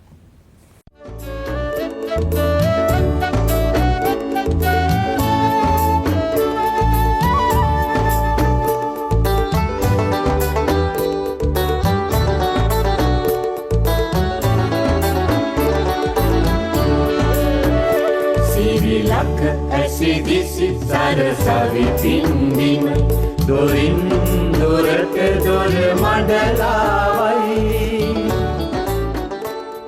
අප නැවතත් දොරමඩලාව සමග සාක්ෂරතාව ගැන කතා කරන්නේ ජ්‍යෙෂ්ඨ මහාචාර්යතුමිය සමහර මානසික රෝග කියලා හඳුන්වන තත්ත්වයන් ඒ බෙහෙත් ගන්න තැනට ප්‍රතිකාර ගන්න තැනට එන්නේ ඒ තැන දක්වා එන්නේ නිකන් පොඩි දේවල් වලින් වළක්ව ගන්න තිබුණේවද සාමාන්‍ය දැනුමෙන් පුංචි භාවිතයන්ගෙන් වළක්ව ගන්න තිබුණු තත්ත්වයන්ද ආතතිය විෂාදය අරෝවා මෙව්වා ලොකු ඒවට එන්නේ එහෙම දේවල්ද කියලා සාමාන්‍ය දැනුමෙන් තිබුණ ලොකු ඒවා අර නියපොත්තෙන් කඩන දෙන පොරෙන් කපන මට්ටමට එනවද කියලා විතක හිතෙන අවස්ථා තියෙනවා. ඔබතුමීට ඇති කියලා. ඒක ඇත්තට බොහොම වැදගත් පොයින්ට් එකක් හසඳ මහත්තයා මම ගැන තමයි කතා කරන්න හිතුවේ මේ වාරයේදී. දැන් අපි ඉස්සෙල්ලා කතා කරා මානසික සෞඛ්‍ය පිළිබඳ සාක්ෂරතාවය කියන්නේ මානසික රෝගීන් පිළිබඳව. ඒකට හේතුන් සේවාවන් පිළිබඳ දැනුවත් වීම කියලා. නමුත් අපි දන්නවා සමාජයේ බොහෝ කෙනාට මානසික රෝගයක් හැදෙන්නේ නැති වෙන්නට පුළුවන්. නමුත් අපි සෑම කෙනාටම මනසේ අවපීඩන තත්ත්වයක් දුක එපා වීම කනගාටුව තමා කැමති කෙනෙක් තමාව දාලා යන එක තමා කැමති කෙනෙක් මැරෙන එක තමාගේ සම්බන්ධතා කැඩෙනකොට ඇති වෙන දුක අපි හැම කෙනාටම දැනෙන මානසික තත්ත්වයක්. දැන් ඒ පිළිබඳවත් දැනුවත් වීම දැන් මට මේ දුකක් තියෙනවා. මට ඇතිවලා තියෙන මේ තරහවක් ඇති වෙලා තියෙන්නේ. දැන් මට මේ ඉර්ෂ්‍යාවක් ඇති වෙලා තියෙන කියන එකවත් කට්ටි දන්නේ සමහර අය. හැබැයි සමහර පොඩි දරුවෝ ඒක දන්නවා. දැන් මගේ යාළුවෙක් හිටියා. එයාගේ පුතා අවුරුදු 8ක් විතර. එයාගේ ගෙදර එක දවසක් යනකොට මූණ එල්ලගෙන ඒ ළමයා ඉන්නවා. සංක පුතා මේ are you okay? are you all right? මට දැන් තද වෙලා ඉන්නේ ආන්ටි. මට ටිකක් වෙලා දෙන්න to calm myself down. මේ අවුරුදු 8 ළමයා දන්නවා තරහ වෙන්න මොකක්ද ඒක එයා calm down වෙන්න ඕනේ calm down උනේ නැත්තම් මෙතන පොඩි ප්‍රශ්නයක් වෙනවා නමුත් වැඩිහිටියට ඒවා තේරෙන්නේ නැහැ නේ දැන් පාරේ යනකොට කොච්චරයි හඬු වෙනවද හෝන් එකක් ගැහුවා කියලා පිටිපස්සේ යන කම ඉතින් දැන් මේ මානසික සෞඛ්‍ය පිළිබඳ සාක්ෂරතාවය කියන්නේ එහෙනම් මානසික රෝගී තත්ත්වයක් නෙවෙයි හසන්ත මහත්මයා ඒ වගේ මානසික තත්ත්ව දැන් මට තියෙන මේවා මට ඉරිසියාවක් ඇති වෙලා තියෙන්නේ. එතකොට දැන් මේ අපේ ඇතුලේ තියෙන හැඟීම් පීඩන තත්ත්වයක් සතුටක් වුණත් ඒව ගැන දැනුවත් වීමත් සාක්ෂරතාවයක්. දැන් මම ඒ කැමති සම්බන්ධ කරන්න හසන්ත මහත්මයා ඔබතුමා කිව්වා වසබ රජුරෝ ගැන. දැන් රජතුමෙක් හැටියට බොහෝ විට ඉංජිනේරු විද්‍යාව පිළිබඳව හරි වැව් හදන්නේ කොහොමද හරි ඒකේ ඒ විශේෂ දැනුමක් තියෙන්න නැති වෙන්නත් පුළුවන්. එයාගේ යටතේ හිටපු අයට දැනුම තිබුණා. නමුත් එයාට යම් කිසි භාවමය බුද්ධියක් තිබුණා අනිත් අයව හසුරුවලා එයාට ඕන වැඩේ කරගෙන ඒ පද්ධතියම ගෙනියන්න. එහෙනම් මේ මානසික සෞඛ්‍ය පිළිබඳ සාක්ෂරතාවයක් තියෙන කෙනෙකුට එයාගේ අර හැඟීම් පිළිබඳව අනිත් අයගේ හැඟීම් පිළිබඳව එයාගේ මානසික තත්ත්වය හරි විදියට පාලනය කර ගැනීමේ හැකියාව එයාගේ ජීවිතයේ ජයග්‍රාහී තත්වයකට යන්න පුළුවන්. ඒකයි මේකේ වැදගත්කම මානසික සෞඛ්‍ය පිළිබඳව සාක්ෂරතාවය. මොකද අපි මේ හැම දෙයක්ම කරන්නේ අපේ ජීවිතය සතුටෙන් තියාගන්න ජයග්‍රාහී තත්වයකට යන්න. ඒකනේ අපි මේ වගේ සාකච්ඡාවක් තියෙන්නේ ඉගෙන ගන්නනේ. එතකොට එහෙමනම් දැන් අපි තව එකක් කිව්ව යම් සමහර අය ඉන්නවා ලොකු මට්ටමක ඉන්නවා. එයාගේ දැනුම පොඩ්ඩක් වෙන්න පුළුවන්. එයා යටතේ යාට වඩා දැනුමක් තියන අය ඉන්නවා. හැබැයි අර ලොකු තත්වයක. සමහර අය ඉන්නවා යම් කිසි වෘත්තියක් පිළිබඳ සාක්ෂරතාවයක් තියෙන උපාධි ගොඩක් තියෙනවා. නමුත් ඒක කවදාවත් නිකන් ලොකු තත්වයක යන අපහසුතාවයක්. ඇයි අපි මනෝවිද්‍යාවේදී කියනවා මේ පුද්ගලයා මේ උසට ජයග්‍රාහී තත්වයට යන කෙනාට දැනුමක් විතරක් නෙවෙයි ඉන්ටෙලිජන්ස් එකක් විතරක් නෙවෙයි මේ භාව්‍යමය බුද්ධිය මානසික සෞඛ්‍ය පිළිබඳ ලිටරසි එකක් සහ ඒක ක්‍රියාත්මක කරගැනීමේ හැකියාවක් තියෙනවායි කියලා. දැන් අපි දැක්ලා තියෙනවා අපේ මේ අලුතෙන් අධ්‍යාපන ප්‍රතිසංස්කරණ වල පවා අපි social emotional learning කියන ඇස්පෙක්ට් එක එකතු කරලා තියෙනවා. ඒ කියන්නේ සමාජීය සහ චිත්ත වේගයේ ඉගෙනවීමක්. දරුවන්ට පොඩි කාලේ ඉඳන්ම තමාගේ මානසික සෞඛ්‍ය මොකක්ද? ඒකේ ලක්ෂණ මොනවද? මානසික අවපීඩනයක් කියන්නේ මොකක්ද? ඒක හැන්ඩල් කරන්න කොහොමද කියලා උගන්වනවා දරුවන්ට. දැන් අපේ කොළඹ වෛද්‍ය පීඨය සහ වෙන විශ්වවිද්‍යාලවලත් අපේ විශ්වවිද්‍යාල වෙන පීඨවලත් අපි ඒ උගන්වන දරුවන්. දැන් අපි මං ඉන්නේ කොළඹ වෛද්‍ය පීඨයේනේ. අපිට තියෙනවා HSPS කියලා. Humanity, Society and Professionalism stream කියලා. ඒකේ අවුරුදු 4ක්ම අපේ වෛද්‍ය ශිෂ්‍යයන්ට උගන්වන මේ කාරණා පිළිබඳව. ඒක මනස සුවෙන් තියාගන්න කොහොමද? එතකොට ඒගොල්ලන් වෛද්‍යවරයෙක් වුණාම සුව මනසක් තියාගෙන තමාගේ ඒ විශිෂ්ටත්වය, ඒ දැනුම එන්න ඩිලිවර් කරන්න පුළුවන් වඩා ජයග්‍රාහීව. එහෙමනම් මේ මානසික සෞඛ්‍ය පිළිබඳව සාක්ෂරතාවයේ මානසික රෝග ගැන ඉගෙන ගැනීම විතරක් නෙවෙයි. යම්කිසි සමාජයක පුද්ගලයෝ දන්නවා නම් මේ මනස කොහොමද වැඩ කරන්නේ. වැඩිපුරම ඇත්තට අපි ලක්ෂණ 4ක්. පළවෙනි එක තමයි යම්කිසි සමාජයක පුද්ගලයෙකුට තේරෙන්න පුළුවන් නම් දැන් මගේ මනසේ තියෙන මානසික තත්ත්වය මේකයි. that's number 1. මට දැන් තරහව ඇති වෙලා, දුක ඇති වෙලා, ඊර්ෂියාව, සතුට. දෙවෙනි ලක්ෂණය තමයි ඒ හැඟීම් එයාට හොඳ ආකාරයෙන් හැන්ඩල් කරන්න පුළුවන්. පාලනය කරන්න පුළුවන් හැකියාවක් තියෙනවා. තරහව ආවට එයා පෙන්වන්නේ නැහැ ඒක. එයාට පුළුවන් ඒක හොඳින් හැන්ඩල් කරගෙන යන්න. තුන්වෙනි එක තමයි මානසික සෞඛ්‍ය සාක්ෂරතාව කෙනෙකුට එයාට පුළුවන් වෙන කෙනෙක්ගේ මානසික තත්ත්වය තේරුම් ගන්න. දැන් අපි මෙතන මෙහෙම ඉන්නකොට අපි හැම කෙනාම අනිත් අය ගැන අවබෝධයෙන් ඉන්නවානේ. හසන්ත මහත්තයා කවුද? අපි උපකෘතන කවුද? අපි එක්කම දන්නවා. අපි තේරුම් අරගෙන ඒ අනුව තමයි අපි ගැළපෙන විදියට ඉන්නේ. සමහරට ඒ හැකියාව නැහැ. ඒ හැකියාව අඩු කෙනෙකුට හරි අපහසු සමාජයේ ඉන්න ජයග්‍රාහී තත්වයකට යන්න. හතරවෙනි ලක්ෂණය තමයි හොඳ මානසික සෞඛ්‍ය පිළිබඳව සාක්ෂරතාවයක් තියෙන එයාට පුළුවන් එක එක වර්ගයේ පුද්ගලයන් එක්ක හොඳ සම්බන්ධතා දිගු කාලීනව ගෙනියන්න. දැන් ඒ තත්වයක් අපි දරුවන්ට උගන්වන්න ඕනේ. ඒ නිසා තමයි පොඩි කාලේ ඉස්කෝලේ වෛද්‍ය විද්‍යාවේ හෝ වෙන පීඨවල අපි දරුවන්ට මේ සාක්ෂරතාවය උගන්වන්නේ. ඒගොල්ලන්ගේ මේන් සබ්ජෙක්ට් එක තොරව. එතකොට තමයි පරිපූර්ණ පුද්ගලයෙක් වෙන්නේ ජයග්‍රාහී ජීවිතයකට යන්න පුළුවන් වෙන විදියට. මහාචාර්යතුමා. ඇත්තරම ඉතාමත් හොඳ සාකච්ඡාවක් යමින් පවතින්නේ. මම පොඩ්ඩක් ඒක තවදුරටත් වෙනත් විදිහකට හිතුවොත් මට හිතෙනවා මේ සාක්ෂරතාවයේ මේ නවීන ලෝකයට අත්‍යවශ්‍ය වූ සාක්ෂරතාවය ඇස්සේ තියෙනවා ප්‍රශ්න ඇසීමේ නිපුණත්වය. ඉතාමත් වැදගත්. ඉස්සර අපි හුරු වෙලා තිබුණේ ප්‍රශ්නයක් ඇහුවාම උත්තර දෙන්න. දැන් අපිට ප්‍රශ්නයක් ආවම උත්තර හොයාගන්න ක්‍රම ගොඩාක් තියෙනවා. උපදේශකයෝ ඉන්නවා, ආටිෆිෂල් ඉන්ටෙලිජන්ස් තියෙනවා, කාගෙන් හරි අහලා දැනගන්න පුළුවන්. හැබැයි ගොඩ ගිය මිනිස්සු, දක්ෂ CEOs, ප්‍රධාන විධායක නිලධාරීවරු, දක්ෂ ව්‍යාපාරිකයෝ, දක්ෂ සහ සතුටෙන් ජීවත් වෙන පවුල් ගත්තොත් එහෙම ඒගොල්ලන්ට තියෙන්නේ යම්කිසි දැනුමකට වඩා අලුත් ප්‍රශ්න ඇසීමේ හැකියාවක්. දක්ෂ ප්‍රශ්න ඇසීමේ හැකියාවක්. යම්කිසි පුද්ගලයෙකුට දක්ෂ ප්‍රශ්නයක් අහන්න පුළුවන් නම් එයාට වඩා හොඳ උත්තරයක් හොයාගන්න පුළුවන් ප්‍රායෝගිකව. මම පොඩි උදාහරණයක් ගත්තොත් එහෙම අපි ඉංජිනේරු පීඨයේදී මේ continuous assessment කියලා කියන්නේ පන්ති යන ලකුණු ඒවට ලකුණු දෙන ක්‍රමවේදයක් තියෙනවා. ඒ කියන්නේ අන්තිම විභාගයක් තියෙනවා. ඊට කලින් පන්ති අපි වැඩ කරන ගමන් ලකුණු දෙනවා. ඉස්සර අපි වැඩිපුර ලකුණු දුන්නේ මගේ දෙපාර්තමේන්තුවේ ප්‍රශ්න අහලා උත්තරයට. දැන් අපි ලකුණු දෙන්නේ උත්තරෙට නෙමෙයි. ප්‍රඥාවන්ත දක්ෂ ප්‍රශ්නවලට. එක ගෲප් එකක් ඇවිල්ලා යම්කිසි දෙයක් ගැන ප්‍රසන්ටේෂන් එකක් කළාම ඒ ගෲප් එකට ඒ කරපු එකට ලකුණු දෙනවා. වැදගත් ප්‍රශ්න අහන ගෲප් වලට වෙනම ලකුණු දෙනවා. ඒකට හේතුව ප්‍රශ්න ඇසීමෙන් තමයි විචක්ෂණශීලීත්වය සංවර්ධනය වෙන්නේ.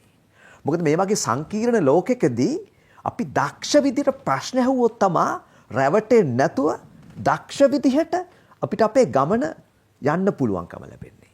එතකොට මම CEOස්ලාට ප්‍රධාන විධායක නිලධාරීන්ට උපදෙස් දෙන පුජ්‍යලෙක් විදිහට මම දන්නවා ඉතා දක්ෂ විදියට ආයතන දුවන ප්‍රධාන විධායක නිලධාරියෝ ඒගොල්ලන්ට තියෙන දැනුමට වඩා දක්ෂ ප්‍රශ්න ඇසීමේ හැකියාව තමන්ගේ සේවකීන්ගෙන්. එතකොට සේවකීන්ගේ උපරිම හැකියාවෙන් ප්‍රයෝජන ගන්න එයා දන්නවා දක්ෂ විදියට ප්‍රශ්න අහලා. මම මේක සම්බන්ධ කරන්නම් මේ ඉතිහාසය සම්බන්ධ වූ ලිටරසි එකත් එක්ක. දැන් සමහර අය කියනවා ඉතිහාසය වැඩක් නැහැ කියලා. මම කියන්නේ ඉතිහාසය අත්‍යවශ්‍ය වගේම වැදගත් විෂයක්. ඇයි? ඒක කියන්නේ history repeats. ඉතිහාසයේ නැවත නැවතත් මතුවෙනවා ඒ විදිහටම. මහාවංශය කියවපු පුජ්‍යලයක් විදිහට ලෝක ඉතිහාසයේ යම්කිසි මට්ටමක් අධ්‍යයනය කරපු පුජ්‍යලයක් විදිහට මට තේරෙනවා මේ ඉතිහාසය මීට අවුරුදු යම්කිසි කාලයකට වෙච්ච දේ ආපහු එක වෙනවා. ආපහු වෙනවා. ආපහු වෙනවා. එතකොට ඒ ඉතිහාසය සම්බන්ධ ඒ ඥානය නැත්තම් ලිටරසි එක අපිට වැදගත් වෙනවා අනාගතේ මොකද්ද වෙන්නේ කියලා තේරුම් ගන්න. ඒකට මම පොඩි උදාහරණයක් දෙන්නම්. සුනාමිය ඇවිල්ලා 2004 අවුරුද්දේ දෙසැම්බර් මාසේ මට මතක විදිහට මිනිස්සු 30000ක් විතර මරණයට පත් කළා. හැබැයි අපි ඉතිහාසයේ හරියට ඉගෙන ගත්තා නම් ඔය මරණ ගාන 100කට 200කට අඩු කරන්න තිබුණා. අපි ඉතිහාස පොතේ ඉගෙන ගත්තා කාවන්තිස්ස රජුරුවන්ගේ කාලේ මුහුද ගොඩ ගැලුවා. කාවන්තිස්ස රජුරුව තමන්ගේ දූ කුමාරිය විහාර මහාදේවිය මුහුදට පා කළා බිල්ලකට. එයා මාගම කියන පැත්තෙන් දකුණෙන් මතුණා මුහුද ගොඩ ගැලීම නැවතුණා කියලා. අපි හිතුවේ ඔක බොරුවක් කියලානේ. කවුරුත් කියා දුන්නේ නැහනේ. කවුරුත් ප්‍රශ්නයක් ඇහුවේ නැහැ. ඇත්තටම මුහුද ගොඩ ගැලුවද? මේක ඇත්තක්ද බොරුවක්ද? කවුරුත් ප්‍රශ්නයක් ඇහුවේ නැහැ. කවුරු හරි එක්කෙනෙක් හරි මේ ගාන ප්‍රශ්නයක් ඇහුවා නම් ඒ අදාළ ගුරුවරයාට වෙනවා අඩුම වශයෙන් මේ ඉන්ටර්නෙට් එකට ආවට පස්සේ ඉන්ටර්නෙට් එකේ ගහලා හොයන්න මුහුද ගොඩ ගලනවද කියලා. එහෙම හෙව්වනම් එනවා වචනයක් සුනාමි කියලා. ජපානයේ මෙහෙම ගොඩ ගලනවා. ඒතර ඒ ඉන්ටෙලිජන්ස් එක නැත්තම් ඒ අපි කියනවා ඒ හැකියාව අපි ලබාගත් ලැතින ඉතිහාසය සම්බන්ධයෙන් ඒ සුනාමි ඇවිල්ලා මුහුද ගොඩ කරනකොට මුහුද ඈතට යද්දී අපේ අයට ලිටරසි එක තිබුණ නැති හින්දා අපේ කට්ටිය මුහුද පැත්තට දෙව්වා. අනිත් පැත්තට නෙමෙයි දෙව්වේ. ඒතර ඉතිහාසය ගැන තියෙන ලිටරසි එක තිබුණා නම් අපේ ජීවිත 35000ක් බේර ගන්න තිබුණා. ඒතර ඒකයි මම කියන්නේ මේ හැම විෂයක්ම ලිටරසි එකක්. ඒ කියන්නේ ඒ හැම විෂයක්ම ASCII භාවිතයක් තියෙනවා. එතකොට මම මේ කියන්නේ ඉතිහාසය නැවත නැවත රිපීට් වෙනවා. ඒතර ඒක අධ්‍යයනය කළා ඒ සම්බන්ධයේ බුද්ධිය ඒ සම්බන්ධයේ කෞශල්‍ය හදාගත්තොත් අපිට අනාගතය කියන්න පුළුවන්. අනිත් පැත්තේ මෙතුමිය ඊටමත් ලස්සනට විග්‍රහ කළා කොහොමද මනෝවිද්‍යානුකූලව මේක අපි පාවිච්චි කරන්න කියලා. මම විශ්වාස කරනවා දැන් සතුට. දැන් අපි හැමෝම හඹාගෙන ඉන්නේ සතුටනේ. නමුත් මේ සතුට ලබා ගන්නේ කෙසේද කියන ලිටරසි එක අපිට කොහෙවත් උගන්වන්නේ නැහනේ. හැබැයි අපි පොඩි ළමයෙක් දිහා පොඩ්ඩක් නිරීක්ෂණය කරගෙන හිටියොත් අපිට තේරෙනවා මේ සතුට ලබා ගන්න ගොඩක් ක්‍රම තියෙනවා කියලා. අපි හිතනවා සතුට ලබා ගන්න ඊට වඩා ගොඩක් වියදම් කරන්න ඕන කියලා. සමහර වෙලාවට ඉතාමත් කෝටි ගණන් වාහනවල යන ව්‍යාපාර අයිතිකාරයෝ කියනවා මේ කෝටි ගානක වාහනයක යද්දිට වඩා සතුට තිබුණා පොඩි කාර් එකක යද්දී. දැන් ඔළුවට බරයි කියලා. එතකොට අපි මේ හැම දෙයක්ම එක එක මාතෘකා මම හිතන්නේ අපේ මාතෘකාවට ගේන්න පුළුවන්. ඉතිහාසයේ සම්බන්ධ ඒ සාක්ෂරතාවය, සතුට සම්බන්ධ සාක්ෂරතාවය. දැන් අපි මෑතකදී සාම පාගමනක් ගියා. අපි ගිය දොරමඩලාවෙත් ඒ ගැන කතා කළා. ඒතර අපි දැක්ක ලංකාවේ ගොඩක් අය අර ගොඩක් ශ්‍රද්ධාවෙන් ඇවිල්ලා මේ සාම පාගමන දෙසට එනවා. එතකොට එතෙන්දී මම දැක්කේ මේ ආගමිකවත් පිළිවෙතක්. හැබැයි ස්පිරිචුවල් ලිටරසි නැත්නම් ආධ්‍යාත්මික සාක්ෂරතාවය. එතකොට එතන තියෙන ආගමක් නෙමෙයි ආධ්‍යාත්මික සාක්ෂරතාවය. කොහොමද ආධ්‍යාත්මික සාක්ෂරතාවය පාවිච්චි කළා සැහැල්ලුවෙන් ඉන්නේ? මනස එක තැනකට ගෙනියන්නේ. හිත සැහැල්ලුවෙන් තියාගන්නේ. ඒතර ඒව අපිට භාවිතයට ගන්න පුළුවන් විවිධාකාර සාක්ෂරතා කියලා මම විශ්වාස කරනවා. ඉතින් මේක ඉතාමත් පුළුල් වූ මාතෘකාවක්. ඒකයි මම නැවතත් කියන්නේ අර ආධ්‍යාත්මික සාක්ෂරතාවයේ සතර සම්බන්ධ වූ සාක්ෂරතාවයේ ඉතිහාසය සම්බන්ධ වූ සාක්ෂරතාවය ඉතාමත් වැදගත්. ඒ වගේම අපි වගේ දියුණු වෙන ස්ට්‍රගල් කරන අමාරුවෙන් ගැට ගහගෙන රටකට මූල්‍යමය සාක්ෂරතාවය අත්‍යවශ්‍යයි. මේ වගේ රටකට ඉන්න ඕනි එක මාකස් සකර්බර්ග් කෙනෙක්. ඒතර මූල්‍යමය සාක්ෂරතාවය කියන්නේ සල්ලි හෙවීමේ හැකියාව, ඒ සාක්ෂරතාවය, හොයපු සල්ලි ටික ඉතුරු කිරීමේ සාක්ෂරතාවය, ඒ ඉතුරු කරපු සල්ලි ටික වැඩි දියුණු කරලා මල්ටිප්ලයි කිරීමේ සාක්ෂරතාවය. ඉතින් විවිධාකාර සාක්ෂරතා අපිට අවශ්‍ය වෙනවා. අප කතා කරමින් ඉන්න සාක්ෂරතාව කියන මාතෘකාව, මේ මාතෘකාව පියවර කීපයකින් අප කතා කරන්නට තීරණය කළා. සරල අර්ථයක් වගේම අද නූතන ලෝකයේත් එක්ක ගැලපෙන පුළුල් අර්ථකථනයක් මේ වචනය ඇතුලේ තියෙනවා. වාචාර්ථයෙන් එහාට ගිය කියලා අපි කතා බහ කළා. ඔබට මතක නම් පහුගිය දොරමඩලා වැඩසටහන ශික්ෂණය ගැන කතා කළා. ශික්ෂණය කියන වචනේ ඇතුලේ දැන් ශික්ෂණ රෝහල් තියෙනවා, ශික්ෂණ විද්‍යා ඩිප්ලෝමාව තියෙනවා, ශික්ෂා පද අපි සමාදන් වෙනවා පන්සිල් පදවල. ඒ ආදී වශයෙන් තියෙනවා. ඒක ඇතුලේ දැන් අධ්‍යාපනයට සම්බන්ධ කාරණාවක් තියෙනවනේ, හික්මවීමක්, උගන්වන වැඩේටත් මේක ඇතුලේ තියෙනවා. දැන් අර කිව්වාගේ සතුටු වෙනවා වගේම සතුටු වෙන ක්‍රමය, සතුට හොයාගන්න ක්‍රමය, ඉගෙන ගන්න ක්‍රමය, උගන්වන ක්‍රමය. ඉගෙන ගන්න මොනවද කියන එක නෙමෙයි, ඉගෙන ගන්න විදිය, මතක තියාගන්න විදිය. අන්න ඒක ඇතුළේ මේ සාක්ෂරතාවයත් එක්ක ගැලපෙන එක පැත්තක් ඒක ඇතුළේ තියෙනවා කියලා මට හිතුණා ඔබ පැහැදිලි කරද්දි. කොහොම නමුත් මේ සාකච්ඡාවේ තව පියවරක් තියෙනවා. ඔබ සියලු දෙනාට ස්තුතියි. ඒ දෙවෙනි පියවරත් සමග මොන ගැහෙමු. ආයිබෝවන්. සිරිලක ඇසිදිසි සරසවි පින්දිම දොරින් දොරට දොර මඩලා